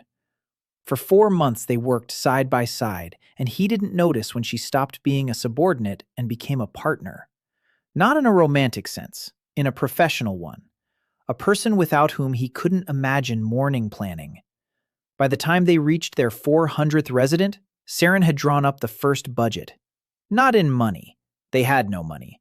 In resources. So much water per day. So many mushrooms. So much ore. So many working hours. Income, expenses, balance. Dan looked at this document and saw a spreadsheet that an experienced, educated economist would have put together. Only without an education. Just with a stick on clay.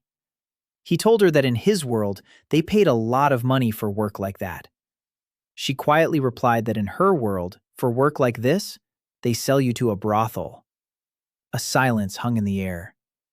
Then he said that her world was wrong, and that his world, for that matter, was too.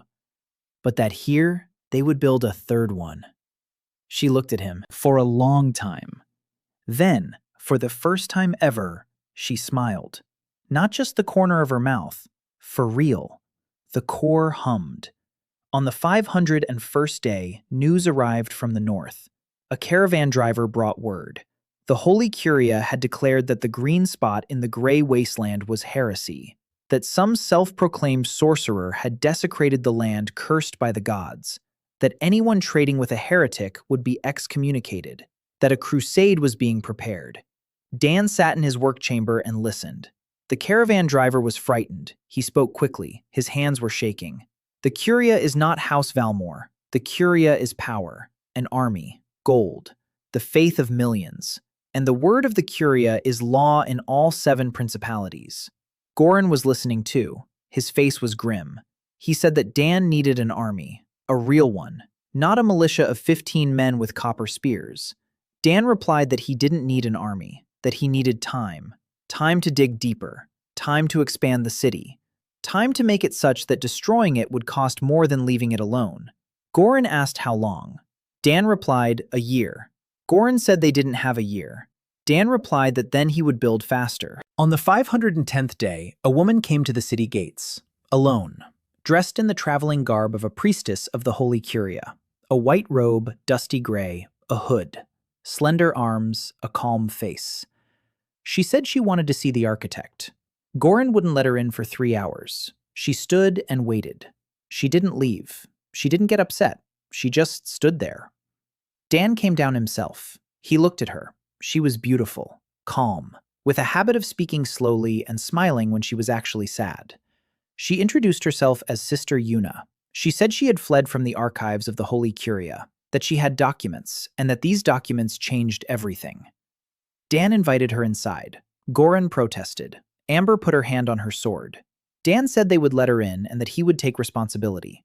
They sat down in the work chamber. Yuna unwrapped the bundles. Documents, old ones, some hundreds of years old, yellowed, with seals that no longer existed.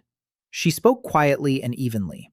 The architects hadn't disappeared. They had been killed, all of them, in a single night, 1,000 years ago, by order of the man who now heads the Holy Curia. His name is High Priest Augustine. He is 1,000 years old. He is alive. He sustains himself with the energy of the dying dungeons. Every dungeon that is depleted gives its remaining strength to him. He killed the architects because he understood one thing. Architects make power unnecessary. Where an architect builds, everything works.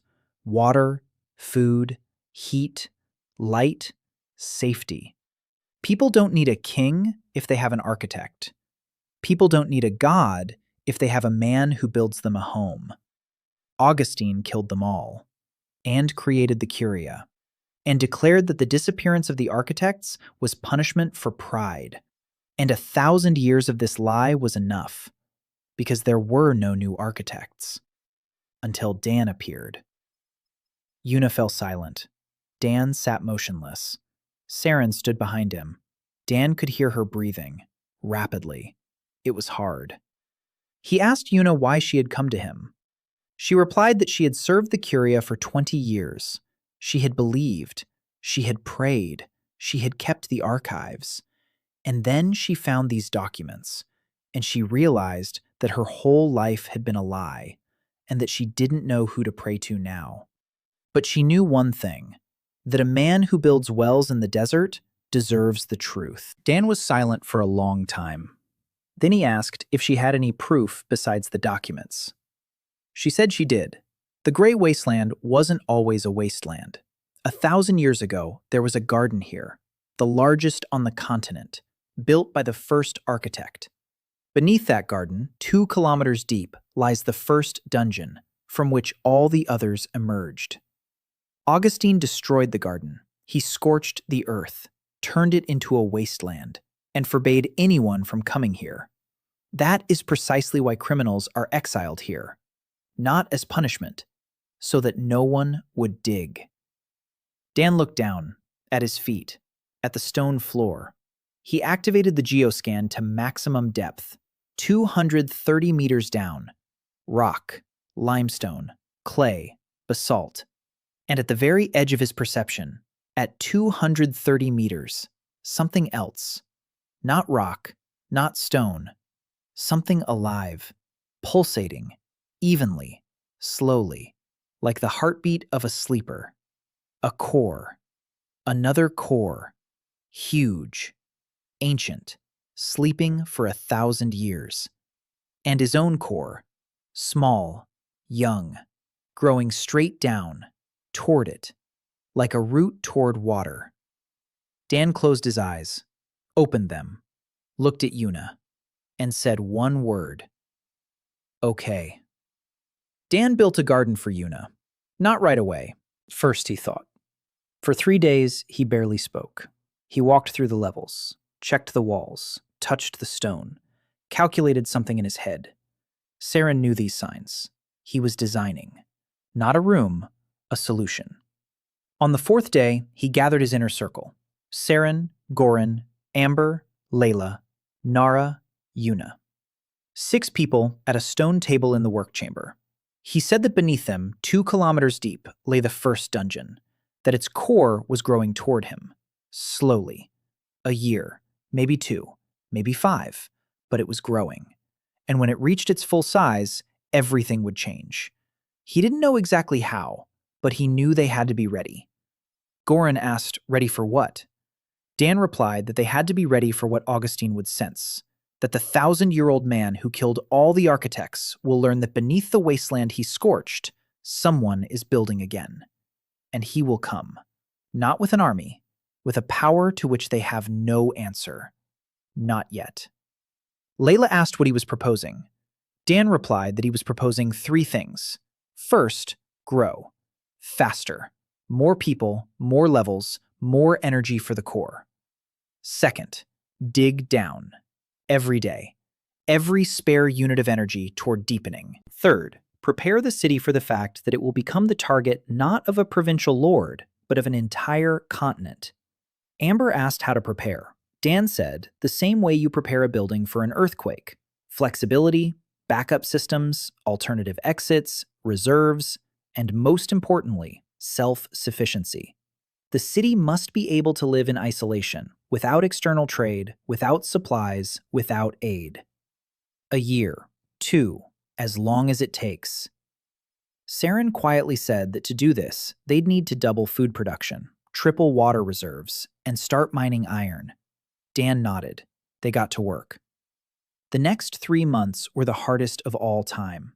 Dan worked 12 hours a day, new levels, the 10th, the 11th, the 12th, each lower than the one before, each closer to what lay below.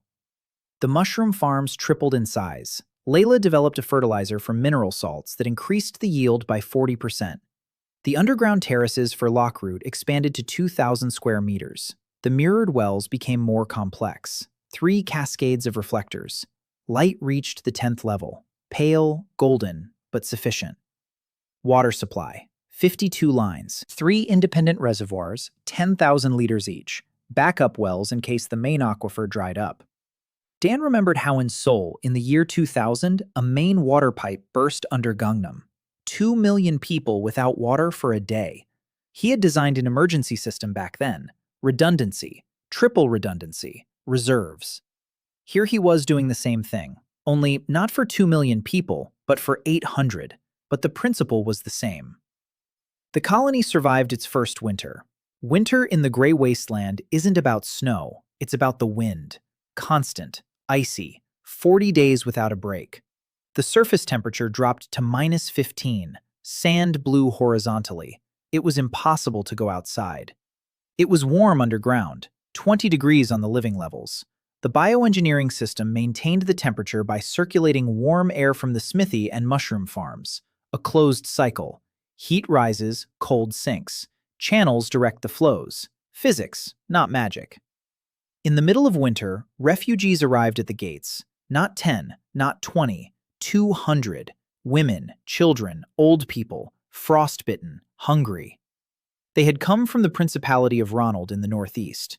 The Curia's punitive expedition. Villages burned, fields scorched, men killed or taken to the mines. The rest fled. Anywhere. Someone said there was a city in the wasteland, where it's warm, where there's water, where they don't beat you. And they set out, across the icy wasteland. 40 leagues, 12 days. 30 didn't make it. They were left lying in the sand. Goran saw them first. He ran to Dan. Dan gave a single order. Everyone who could stand, upstairs, to help. The city mobilized. 180 people worked all night. Amber and the guards carried the frostbitten out in their arms. Nara and her 3 assistants treated the wounds. Layla prepared ointments for frostbite. Rayon heated water in every pot they had. Saren kept count. How many people? How many children? How many wounded? How many were in critical condition? Where to put them? What to feed them? How to keep them warm? Caleb and the senior students carried hot broth to the makeshift tents. Mina ran between levels with messages from Saren to Nare and back. Theo silently carried blankets, stack after stack, without stopping. By dawn, all 200 were inside, all alive, all warm, all fed. Dan hadn't slept for 3 days. He was building new living quarters, right on the spot, without blueprints, from memory, Walls, floors, ceilings, ventilation, drainage, a standard module. He'd built it so many times he could do it with his eyes closed. On his fourth day without sleep, he was walking through the lower level, Corridor 11. Silence. Everyone was asleep. Everyone except one woman. She was sitting under a mirrored light well. Warm light fell on her from above. She was breastfeeding a baby. The baby was silent. For the first time in a week, it wasn't crying. The woman looked at him and rocked gently. Dan stopped. He sat down on the floor across from her. He leaned against the wall. The wall was smooth, warm. His wall, his floor, his light. He had built all of this, every inch. And now, under this light, a woman was feeding her child, and the child wasn't crying. He said quietly, to no one, "Good. It works. It works." And he fell asleep, right there, sitting on the floor with his back to the wall. Saren found him an hour later. She covered him with his cloak, the very one he had once covered her with. Una came in quietly. She lit a candle nearby. Not a church candle, just a warm one. Amber stood at the entrance to the hallway, silently, without her sword. She just stood there. No one said a word.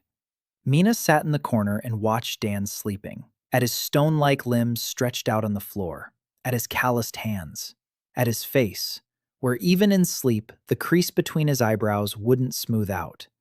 She didn't know she was committing this moment to memory for the rest of her life. By the 1.5-year mark, the town had ceased to be a village.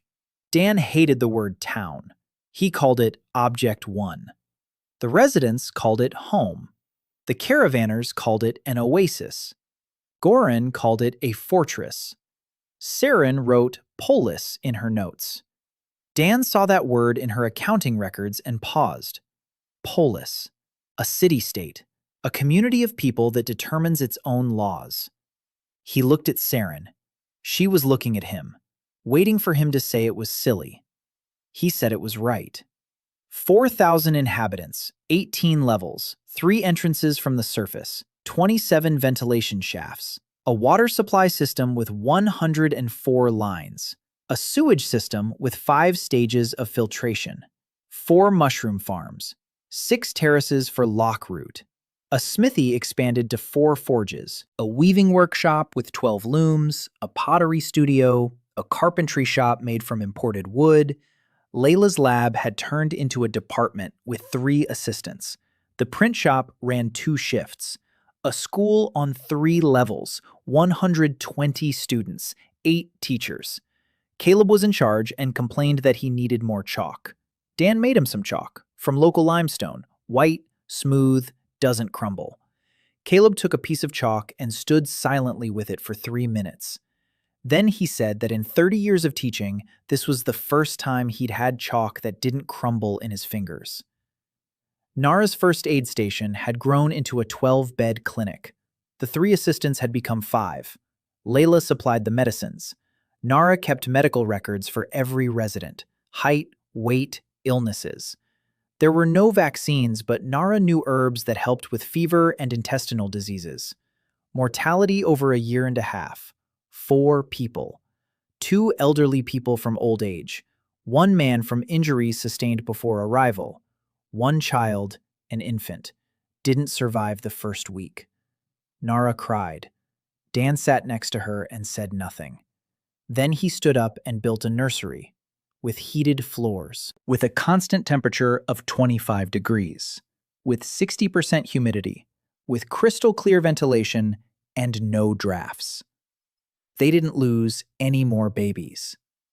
Amber commanded a guard detail of 40 people, 20 permanent and 20 on rotation.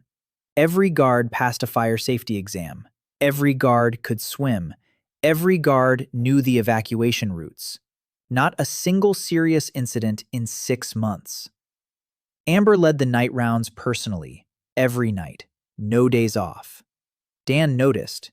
He told her she could share the rounds with the deputy. She replied that the rounds were her job. He replied that dying from lack of sleep was also a job, but a less useful one. She looked at him. He held her gaze. She looked away first. The next day, she appointed a deputy. But 3 nights out of 7, she patrolled alone. Dan didn't argue. 3 isn't 7. Progress. One night, he didn't sleep either. He sat on the surface by the entrance and looked at the stars. The stars here were different. Foreign constellations, a foreign pattern, but beautiful. Amber came out of her rounds. She saw him. She stopped. She stood there for a moment. Then she sat down next to him, in silence. They sat like that for about 10 minutes. Then she asked if he missed home. Dan replied that he missed his mom. He missed coffee.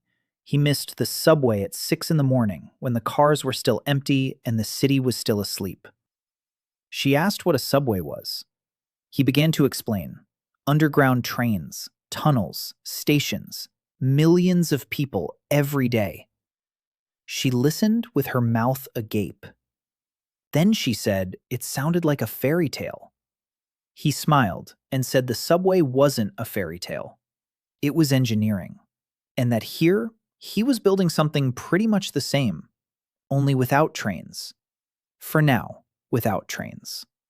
She laughed, quietly, briefly, for the first time in front of him. He looked at her. She quickly turned away, blushed, stood up, mumbled that she needed to continue her rounds. Left. Dan watched her go. He thought that in Seoul, in 10 years, he had never once sat under the stars at night with someone just like that. There was no time. There was always something else to do. Yuna, meanwhile, had become what she never intended to be, the spiritual voice of the city. Not a priestess, not a preacher, just a person people came to when things got tough. She didn't pray with them. She didn't preach. She didn't promise an afterlife. She listened. She sat beside them. She spoke slowly. She spoke the truth. When old Modest lost his wife to old age, Yuna sat with him all night. When Nada treated a refugee's wounds for the 3rd time and her hands began to shake, Yuna led her into the garden and simply held her hand. The garden. Dan built it for Yuna on the 9th level, not at her request, out of her need. He saw how she walked through the levels, calm, smiling, and he saw that the smile was a mask, that inside her was a void that had once been filled with faith, and that there was nothing to fill that void, except silence. The garden was small, 10 by 12 meters. Mirrored wells provided daylight. The walls were covered in moss, stones and gravel on the floor. Water from a spring, a real one. Dan found an underground spring and brought it to the surface, a small stream, gurgling. In the corner, a small room. Not a chapel, not a temple, just a room, with a stone bench, with silence, without symbols, without icons, without signs of affiliation. A place where you can just sit. Yuna entered the garden and stood motionless for 20 minutes. Then she sat down by the stream. She closed her eyes. Tears streamed down her face. She didn't wipe them away. Dan left quietly. A week later, dozens of people came to the garden every day. They sat. They were silent. They listened to the water. They left calmer than when they arrived. Yuna didn't control this. It just happened. The core grew, steadily, calmly. Not from prayers, from silence, from peace. From the fact that people had a place where they could do nothing and fear no one. The scanning radius reached 400 meters, the 4th level of the core. New creatures, mine lizards, blind, 6-legged, the size of a large dog. They sensed the collapse a minute before it happened. Dan distributed them across the lower levels, 3 lizards per level. They walked through the corridors, quiet, cautious, sniffing at the walls. If the rock began to crack, they whistled, a high-pitched, piercing sound. Once, a whistle saved lives. 12th level, a crack in a load-bearing wall. A lizard whistled. Dan ran over. He saw it. He reinforced it in 3 minutes. The wall was holding back 20 tons of rock. Without the lizard, it would have collapsed that night, right onto the living quarters. Dan stood in front of the reinforced wall, and his hands were shaking, not from fatigue, from the realization of what had nearly happened. He had built 200 rooms, and he had made a mistake in one. One wall, one calculation, one mistake, and 15 people could have died in their sleep. He spent the next 3 days checking every wall in the city, every ceiling, every arch. He found 2 more cracks, minor ones, not dangerous yet. He reinforced them. Then he sat down on the floor of the 12th level and sat there for a long time. Saren found him there. He told her he'd nearly killed 15 people. She sat down beside him. She was silent. Then she said quietly that he'd saved 1,000. He replied that it didn't work that way, that one mistake outweighs 1,000 correct walls. She replied that it didn't. On the 600th day, Halen Valmore arrived. Goran saw her first, a single figure on the horizon, coming from the north, slowly, steadily, without companions, without a caravan, a single sword at her belt, road dust up to her knees. Goran reported to Dan. Dan came up to the surface. The green patch around the entrance had spread to 200 meters in diameter. Grass, shrubs, 2 small trees that Nara had planted in the spring and which, by some miracle, had taken root. The air here was different. Humid, warm, alive. The woman stopped at the edge of the greenery. She stood and looked at the grass, at the trees, at the entrance to the underground chamber from which warm air was flowing, at the mirror-like crystals on the surface that caught the light of the 2 suns. Then she raised her head and saw Dan. She was tall, dark-haired, with a straight back and a cold face that expressed nothing. But the hands holding the letter trembled slightly. She approached. She held out the letter. Dan took it, unfolded it. Mushroom paper, ink, neat handwriting, scholarly, 4 sentences. I knew what they had done. I kept silent. Forgive me. I came to work. Signed, Halen Valmore. Dan read it for a long time, not because the text was long, because he was thinking. Valmore, Albrecht's younger sister, the very same one. He looked at her. She stood straight. She didn't lower her eyes. She didn't cry. She didn't beg. She waited. Goran stood behind Dan. His hand rested on the hilt of his sword. Amber stood to the left. Her face was stony. She knew Halen. She had served under her brother. She had seen Halen silently leave the hall when Albrecht ordered things that aren't spoken of in the light of day. Dan folded the letter, put it in his pocket, said there was work to be done. Goran flinched, opened his mouth. Dan raised his hand. Goran fell silent. But you could see from his face that he would remember this moment and recall it later. Dan led Halen inside, showed her the city, all 18 levels, in silence, without comment. She walked and looked, at the waterworks, at the farms, at the school where 120 children were learning to read, at the infirmary, at the blacksmith shop, at Layla's lab, at Yuna's garden, at Amber's training hall, at the pool where children splashed and shouted, at the dining hall where 4,000 people ate hot meals 3 times a day. Her expression didn't change, not once. But when they passed the children's ward and she saw a baby sleeping warmly under the soft glow of the snails, she stopped. She stood there for 10 seconds. Then she walked on. Dan noticed. He gave her a job, the most thankless one. Rear logistics.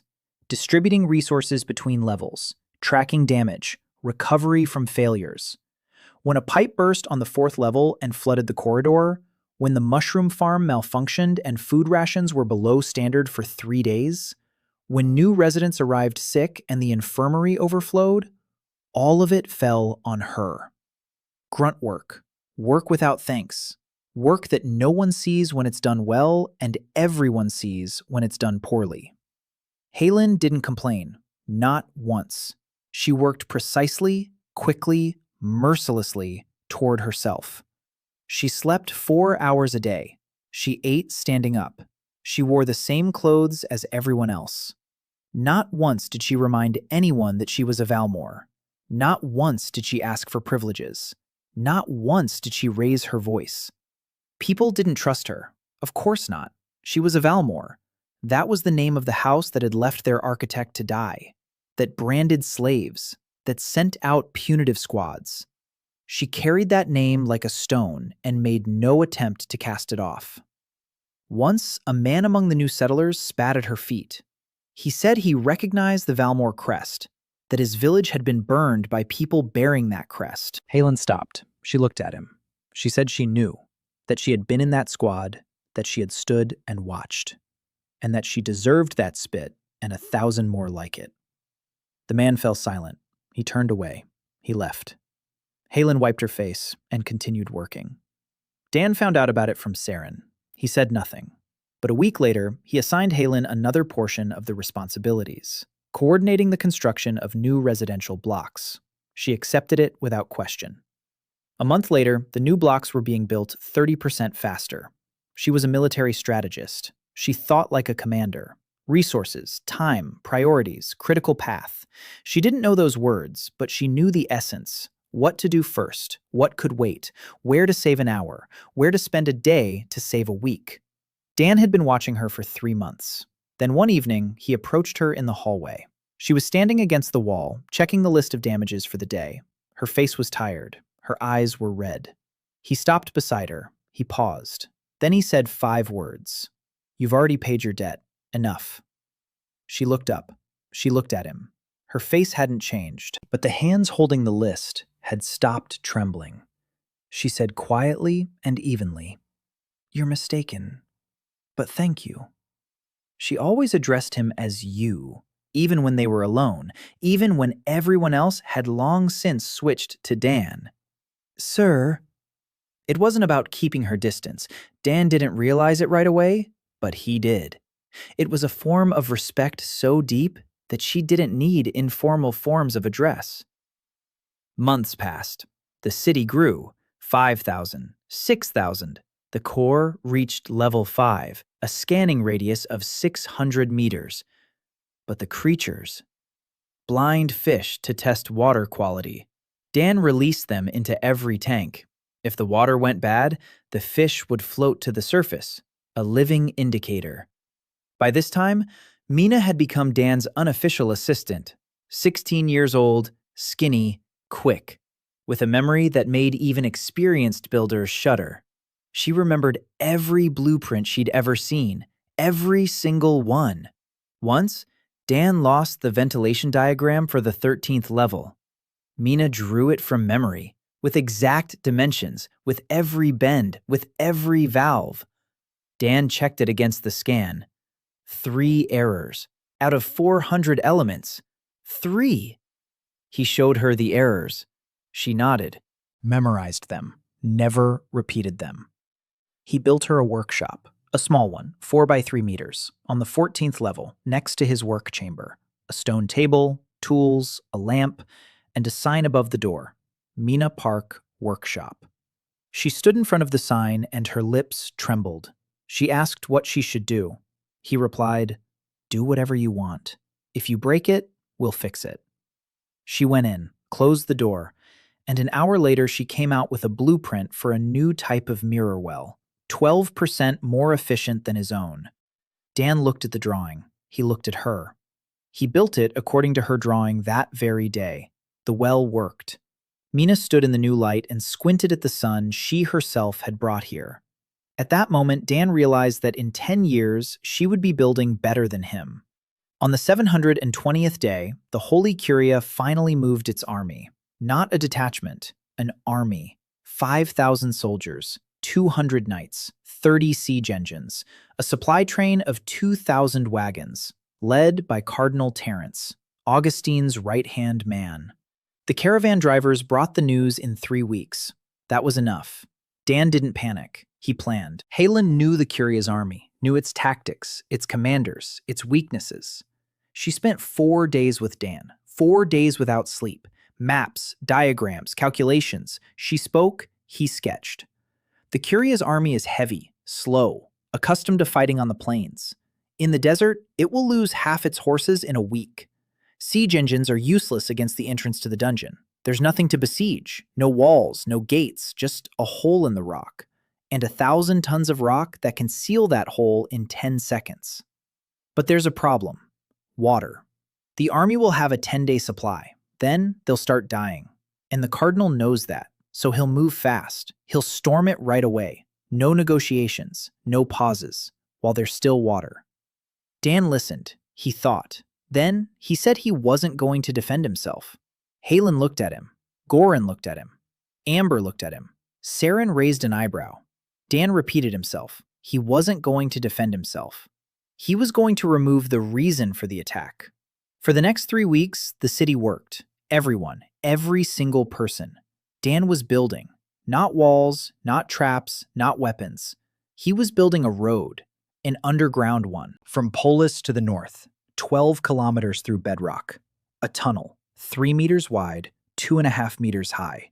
A level floor, ventilation through shafts every 500 meters, lighting by snails.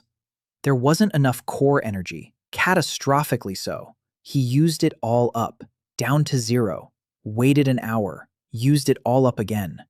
Mina helped with the blueprints. Halen coordinated the removal of the rock. Rayan and his students reinforced the tunnel walls with copper brackets. Layla prepared the luminous compound for marking.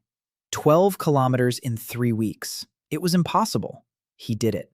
The tunnel emerged at the surface in Flint Gorge, a narrow stone passage between 2 mountain spurs. The only road from the north to the Gray Wasteland, the road along which the Curia's army was marching. Dan emerged from the tunnel at dawn on the 21st day. The gorge lay before him, long, narrow, 8 kilometers, walls 100 meters high, a stony floor.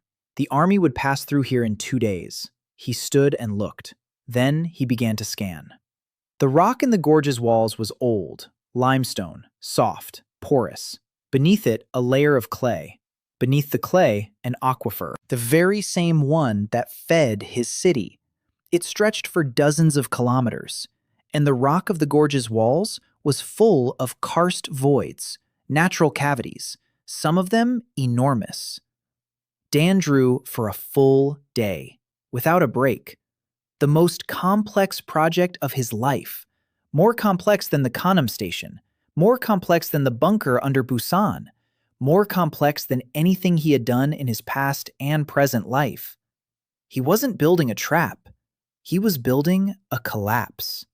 A controlled one, a precise one, like the controlled demolition of a building. The connecting bridges between the karst cavities, thin, calculated down to the millimeter. A single pulse from the core, and 200 bridges will burst simultaneously. The voids will collapse. The bottom of the gorge will sink 3 meters, evenly, along its entire length. Without the walls collapsing, without a rock slide, just the ground will give way beneath their feet. 3 meters down. Not fatal. Not for anyone. Horses will break their legs. Carts will fall apart. The formation will crumble. But the people will survive. All of them. Every single one. He finished at dawn on the second day, returned to the city through the tunnel, slept for 3 hours, woke up. The army entered the gorge by noon the next day. 5,000 men, 200 horses, 30 siege engines. The column stretched for 6 kilometers. Dan stood on the surface at the entrance to the underground, 400 meters of scanning. He could sense the gorge at the edge of his perception. He felt the vibration of thousands of footsteps. He waited. Until the column had entered in its entirety. Until the last wagon driver had passed the entrance to the gorge. He gave the impulse. The earth sighed. The floor of the gorge sank. 3 meters, exactly. Like an elevator that had stopped 1 floor below. The sound was muffled, long, like a groan. Then silence. Then screams. Horses, people, the crack of wood, the screech of metal. Every single siege engine had collapsed. Horses lay on their sides, thrashing. Order had turned to chaos. 5,000 men stood at the bottom of the sinkhole, not understanding what had happened. The gorge walls hadn't collapsed. Rocks weren't falling. The ground had simply sunk, and now the only way up was via the gentle slopes at the entrance and exit. Both were open. No one was trapped. But there was no order. No equipment, no horses, and the water supply in the broken barrels was spilling over the rocks. An hour later, Dan made his way to the southern edge of the gorge, alone, on stone supports. He looked down at the army from a height of 3 meters. Cardinal Terence caught his eye, an old man in white robes, a silver chain across his chest, his face red with anger and dust. He was shouting that this was heresy, that the earth does not obey mortals, that Dan would burn. Dan waited until he finished. Then he spoke quietly, but loud enough for everyone to hear.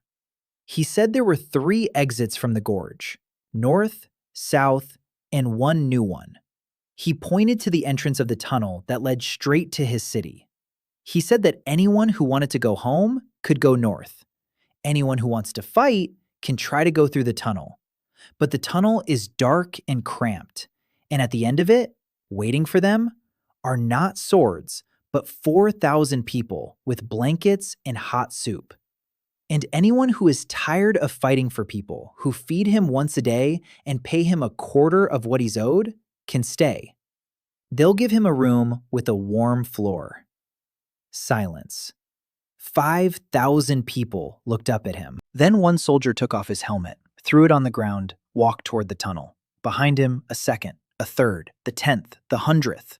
The cardinal was shouting, giving orders, threatening excommunication, a curse, hell. People were leaving. Not all of them. Half. 2,500 people passed through the tunnel into the city. The rest went north with the cardinal, without horses, without a supply train, without siege engines, on foot, through the desert. Dan stood and watched them leave. Then he went down into the tunnel. He walked 12 kilometers. He emerged into the city. 2,500 people stood in the corridors not knowing where to go. Saren was already counting. Halen was already assigning tasks. Nara was already examining the wounded. Amber was already setting up a guard. Layla was already heating water. Mina was running around with a map and showing the way. The city took them in, just as it took everyone in. Dan made his way through the crowd. People recognized him. They parted. He didn't stop. He was heading home. He went into the work. He sat down on the floor. He closed his eyes. The core pulsed. Level 6. A radius of 800 meters. 6,500 people felt safe. The energy was immense. And somewhere below, at a depth of 1.5 kilometers, the first dungeon trembled in response. Dan called the next 3 months a period of digestion. Not out loud, to himself. 2,500 new residents are no gift. They're a burden. People who were soldiers yesterday must become citizens today. That doesn't happen at the snap of a finger. Among those who arrived were those who believed in the Curia, those who considered Dan a heretic, those who came not because they wanted to, but because the herd went and they followed. Conflicts began on the second day, a fight in the dining hall. A former Curia soldier called a former slave a degenerate. The slave responded with a fist. Amber pulled them apart in 30 seconds. She grabbed both of them by the collar. She stood them in front of her. She said one sentence. "We don't hit each other here." The soldier looked at her. He recognized the former Valmore knight. He spat. He said that a traitor had no right to tell him what to do. Amber said nothing. She took them both to Dan. Dan listened. He told the soldier he had a choice: live by the rules or leave. No one was holding him. The door was always open. The soldier asked what the rules were. Dan said there was only one rule: no one works in fear. That means no one hits, no one insults, no one forces. The soldier laughed. He said Dan was a fool, that without fear, people turn into animals. Dan replied that 4,000 people who live here without fear and build better than any army the soldier has ever seen would disagree with that statement. The soldier left the next day. 17 left in the first week. The rest stayed. Not all out of conviction, many out of self-interest. It's warm here. There's food here. They don't beat you here. Dan wasn't interested in their motives. He was interested in the result.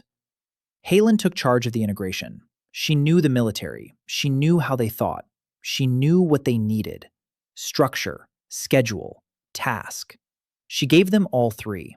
Every former soldier got a job, not a military one.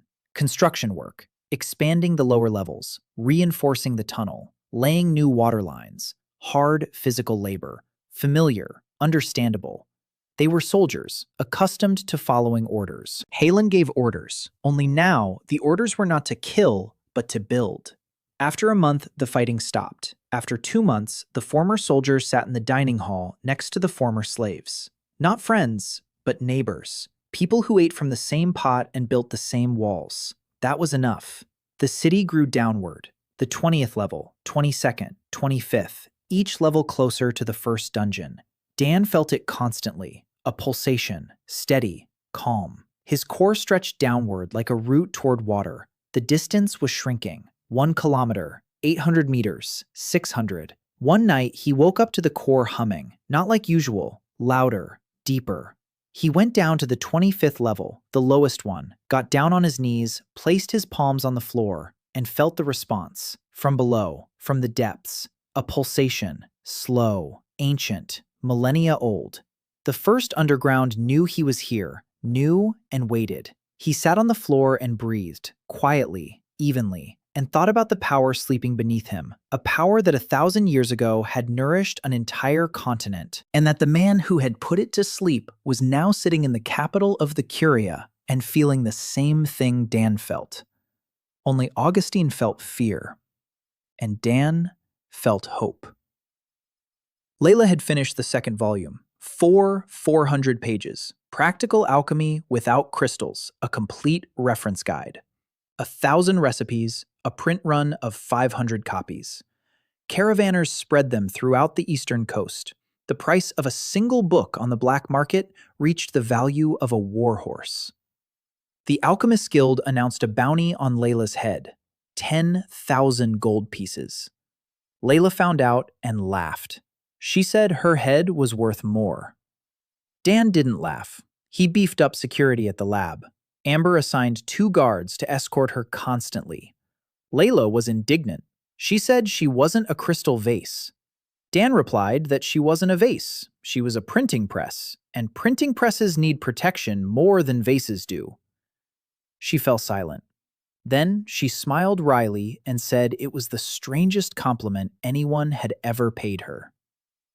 One evening, she came to him with a sheet of paper. He thought it was another request for reagents. It was an article, short, 3 pages. Title: On the Influence of the Dungeon Architect on the Biochemical Balance of the Author of this Article. Subtitle: Or Why I Can't Stop Thinking About the Man Without Legs. Dan read it, slowly. It was a scientific article, with graphs, with conclusions, and between the lines, between the formulas and references, there was a confession. Neat, precise, evidential. She's in love. And she proved it just as she proved everything else, experimentally. Dan finished reading. He put the article on the table. He looked at Layla. She was standing by the door, glasses on a chain, a smudge of ink on her cheek, her lab coat buttoned on the wrong button. She was waiting for a review. He said the methodology was flawless, but that a sample of a single subject was insufficient for statistical significance. She laughed. Then she stopped. Then she said it wasn't a joke. He said he knew. She left. He sat there looking at the article, at the graphs, at the subtitle, and thought that in Seoul, not a single woman had confessed her love to him. And here, one had done so in the form of a scientific publication, and that this was the best confession he could have imagined. On the 850th day, Dan saw the second architect for the first time, not in person, through rumors. Caravanners from the west brought stories, each more terrifying than the last. On the west coast, in the Duchy of Kalmar, a dungeon had appeared, but not like Dan's, a different one. Its master wasn't building a city, he was building a machine. The Kalmar dungeon thrived on fear. The monsters inside were combat-ready. The traps were deadly. People came not to live, but to work. Slaves. Thousands of slaves. They dug for crystals, of which there were more in that dungeon than in any of the 7 great ones. The master of the Kalmar dungeon did not hide. He traded. Crystals at prices half the market rate. The great houses lined up. The Holy Curia remained silent. because crystals from Kalmar also went into the Curia's treasury. Una brought this information. Her contacts among the fugitive priests were working. She knew more than the caravanners. The owner of the Kalmar dungeon was named Victor Gale, a former mine overseer, a man who had spent his whole life making others dig, and who had received the architect's system, a different one, or the same one, but used differently. Dan sat in the work chamber and listened. His face was calm. Inside, there was no calm. Another architect, with different principles, with a different approach. If Dan's core fed on happiness, then what did Gale's core feed on? Una answered the unasked question. Crystals.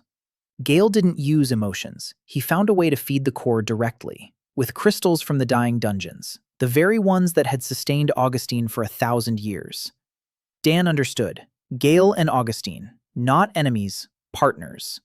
Augustine gave Gale the system, or allowed him to obtain it, because an architect who builds on fear is not a threat to the Curia. He is a tool, controllable, useful, predictable. An architect who builds on happiness, now that is a threat, because he cannot be bought, he can't be intimidated, and he can't be stopped as long as his people are alive and content. Dan stood up, walked around the room, sat down, stood up again. Saren watched silently. She knew these movements. He was solving a problem, not an engineering one, a strategic one. An hour later, he convened a meeting, a full one, not just his inner circle, everyone who held key positions, 23 people. He told them everything. About the second architect, about Gale, about the connection to Augustine, about the first dungeon below, about how its core was growing toward him and that when they merged, everything would change, and about how they might have a year, maybe less. Goran asked what would change when the cores merged. Dan replied that he didn't know. Honestly, he didn't know. But that the first dungeon was the source of all the others, and that if it were awakened, it might be possible. Maybe. He wasn't sure. But new architects might appear. Not one or two. Many. Silence. Una said quietly that this is exactly what Augustine fears. This is exactly why he burned the wasteland. This is exactly why he killed all the architects. Because one architect is a threat. 10 is a problem. 100 is the end. The end of the monopoly on crystals. The end of the house's power. The end of the Curia. The end of everything that has held the continent in its grip for 1,000 years. Dan said that this is exactly why they need to dig. Faster, deeper, every day. And this is exactly why they need to prepare for the fact that Augustine will come in person. Not with an army, in person. Because Dan has already defeated the army, and Augustine is not an army. Augustine is 1,000 years and the power of all the dead dungeons. Helyn spoke for the first time during the entire meeting. She said she knew Albrecht, her brother, that he wasn't a fool, that he could see what was happening, that he understood the Curia was weakening, that crystals are getting cheaper because of Kalmar, that his dungeon is the last of the living great ones, and that he'll be coming soon. Not with an army, with a proposal. Because Albrecht Valmor always sides with the winner. Dan asked when. Helyn replied, soon. He arrived 2 weeks later. Lord Albrecht Valmor, not at the head of an army, with a guard of 10 men, in traveling clothes, no banners, no coat of arms, quiet, like a merchant. Goran wanted to turn him away. Dan let him in. Albrecht entered the city and remained silent for 2 hours. He just walked and looked, like his sister had 6 months earlier, only without tears, with calculation. Then they sat down at the table, just the two of them. Albrecht spoke at length, eloquently, persuasively. He proposed an alliance, the House of Valmor and Polis together, against the Curia, against Gale, the Valmor resources, the Valmor army, the Valmor connections, in exchange for Polis crystals, and for the architect's protection. Dan listened. He didn't interrupt. When Albrecht finished, Dan asked one thing. Why had he left him to die? Albrecht paused. Then he answered honestly. Because a branded slave is worth less than horse feed. Because the Gray Wasteland is a garbage dump. And because he, Albrecht Valmore, had made a mistake. For the first time in his life. He had thrown away the most valuable thing he had and didn't even notice. Dan nodded. He said he appreciated the honesty and that there would be no alliance, but that if Albrecht wanted to help, he could help. Not as an ally, as a man, without titles, without coats of arms, without conditions. Albrecht asked what that meant. Dan replied that it meant work. Albrecht Valmore, lord of one of the 7 great houses, a man who commanded thousands. He looked at Dan, at his stone pillars, at his calloused hands, at the wall behind him, smooth, even, perfect. Then he asked what kind of work. On the 1000th day, Dan's core touched the first dungeon. He felt it at night, not as a vibration, not as a sound, like a breath, as if something huge and ancient had taken a breath for the first time in 1,000 years. He was lying on his bunk on the 14th level. A snail was burning on the table nearby. The corridor was quiet. 10,000 people were asleep, and beneath them all, at a depth of 400 meters, 2 cores met, small and ancient, young and old, root and source. Dan closed his eyes and saw, not with his eyes, with else. The first dungeon was enormous. Hundreds of levels, thousands of rooms, gardens, lakes, libraries, workshops, cities beneath cities, all dead, all empty. 1,000 years in the dark, but not destroyed, waiting, like a house to which the owners must return. The core of the first dungeon was the size of a house, a crystal of pure light. It was sleeping, and now something stirred within it, a spark. Small, dim, but alive. Dan opened his eyes, stood up, got dressed. He grabbed his crutches. He went downstairs. 25 levels, one after another. Corridors, stairs, passages, past the sleeping residential blocks, past empty workshops, past Yuna's garden where a stream babbled, past Layla's lab where the light was still on because Layla never slept, past Amber's training hall, past Mina's workshop, past Saren's workstation where an unfinished table lay on the desk, past everything he had built, every wall, every ceiling, every pipe, every lamp. On the 25th level, he dropped to his knees. He placed his palms on the floor and began to dig. The last 400 meters, he wasn't alone. The core helped, both cores. The energy was such that the rock crumbled like water. He dug and wept, not from pain, not from exhaustion, from the scale of it all, from the realization of what was happening. 1,000 years ago, someone killed the builders, every last one of them, because they were afraid. Because the builders were creating a world where kings and gods and chains were unnecessary. And for 1,000 years, the world lived without builders, and the world was a bad place.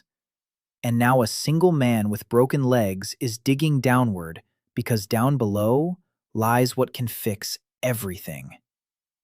He dug the last meter at dawn. Light poured in from below. Not sunlight, something else. White, pure, warm.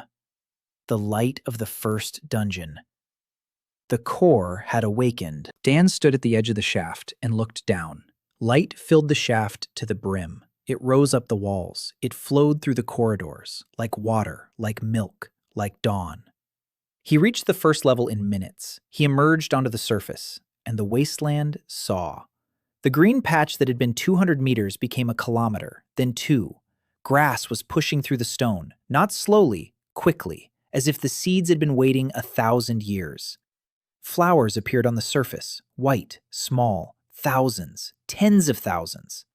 The gray wasteland ceased to be gray. People came to the surface and stood in silence. They watched. Nara was crying. Rayan stood with a hammer in his hand and didn't move. Caleb sat down on the ground right in the grass and stroked the stems for a long time. Children ran and shouted. Mina stood next to Dan and held his sleeve. Theo spoke, for the first time in 2 years. One word. Beautiful. The system displayed a panel in front of Dan that he had never seen before. Architect of the first dungeon. Access unlocked. Network of dormant cores activated. Number of potential awakening points, 214. Awaiting new architects. 214. Across the entire continent, 214 points where new dungeons could awaken. 214 places in need of builders. Not warriors, not mages, builders. People who think not about how to win, but how to make life good. Dan stared at the panel, his hands trembling. Far to the west, Augustine sensed it. The high priest sat in his throne room beneath a dome of dead crystals. For 1,000 years, he had felt no fear. Now, he felt it. Beneath his feet, in the stone, in the earth, in the very fabric of the world. Something had awakened he had killed 1,000 years ago, and he knew that killing it again would cost him everything. But he also knew that not killing it would cost him more. Dan wasn't thinking about Augustine. He was thinking about something else. About the 10,000 people standing on the grass and crying because they see the flowers. About Saren standing nearby, for the first time not counting but simply watching. About Layla, who has already taken out her sketchbook and is sketching a flower because she can't help but explore. About Amber, standing without her sword and smiling. About Yuna, sitting in the grass and praying. Not to the Curia, not to the gods, just praying. For the first time in 2 years, with faith. About Hylin, who stands off to the side and cries. For the first time in a year. About Mina, who holds his sleeve and won't let go. About Theo, who spoke his first word. About Goran, who grumbles that flowers are nice, but who's going to patrol the new perimeter? About Caleb, who sits in the grass and laughs. About Bob, the stone cleaner crab, who crawled to the surface and is trying to clear away the flowers but can't because they're growing faster. Dan watched it all. His city, his people, the world he had built out of sand and stubbornness. The Constitution had already been written, 17 articles. He wrote it in a single night. Saren proofread it, Layla edited it, Yuna approved it, Hylin found 3 legal errors and corrected them. Amber said she didn't understand half the words, but that it sounded right. Mina said she wanted to add an 18th clause. Dan asked what it was. She said, everyone has the right to a workshop with a sign. He smiled. He said he'd think about it. The square, the very one he had carved out in the first month. The steps where everyone sits. 10,000 people. Everyone who came. Everyone who stayed. Everyone who chose this place. Saren stood before them, with a sheet of mushroom paper in her hands. Her voice trembled. She read out the 17 points. Point 1. No one works in fear. 10,000 people listened, so quietly that you could hear the stream murmuring on the 9th level. Because her, a former slave, a calculating machine, a thing with a list of functions and a warranty, no one, ever, had listened so quietly. Layla stood next to the printing press, handing out printed copies to everyone. Everyone. 10,000 copies. She had been printing them for a week, without sleep. Amber and the guards stood in their ceremonial tunics, unarmed in public for the first time. Amber stood straight, her eyes shining, and she didn't look away. Yuna lit a fire in the center of the square. Not a church fire, not a sacred one, just a warm one. Hylin stood to the side. She wasn't hiding. She wasn't leaving. She stood there and cried, openly, in front of everyone. Mina held Dan by the sleeve, just as she had held him from day one, just as she would always hold him. Albrecht Valmore stood in the 3rd row, in work clothes, with calluses on his hands that he had never had before. He looked at the city he had wanted to build his whole life, and couldn't, and which had been built by the man he had thrown away like trash. And there was something resembling peace on his face. Dan stepped up one step, not onto a throne, Just one step. He leaned on his stone exo-crutches. He looked at 10,000 faces and said, I am not a king. I am your architect. If I ever start to forget the difference, remind me, loudly. 10,000 people laughed, and somewhere beneath their feet, 400 meters deep, the first dungeon, for the first time in 1,000 years, quietly, slowly, steadily, it began to breathe. And 214 points across the continent lit up, dimly, barely noticeable, like embers under the ashes, waiting for their builders. Dan stood on the steps and looked at his city, at the grass growing where the desert once was, at the flowers, at the people, at the light coming from beneath the earth. He thought of his mom, whom he hadn't called on Sunday, of Seoul, which was now sleeping on the other side of death, of the subway at 6 in the morning, of the walls he had been building for 10 years and which no one had noticed, and of the fact that here, his walls had been noticed, every single one. He lowered his head. He looked at the crack in the step, thin, slanted, old, and muttered quietly, "This will need to be filled in later." Saren heard him. She smiled. Mina snorted. Layla rolled her eyes. Amber shook her head. Yuna laughed softly. Haylin allowed herself a smile, the first one in a long time. Goran grumbled that he'd patch up the crack himself if the architect would finally deign to take a break. Dan looked at him, at all of them, at his house, and thought, okay, this works.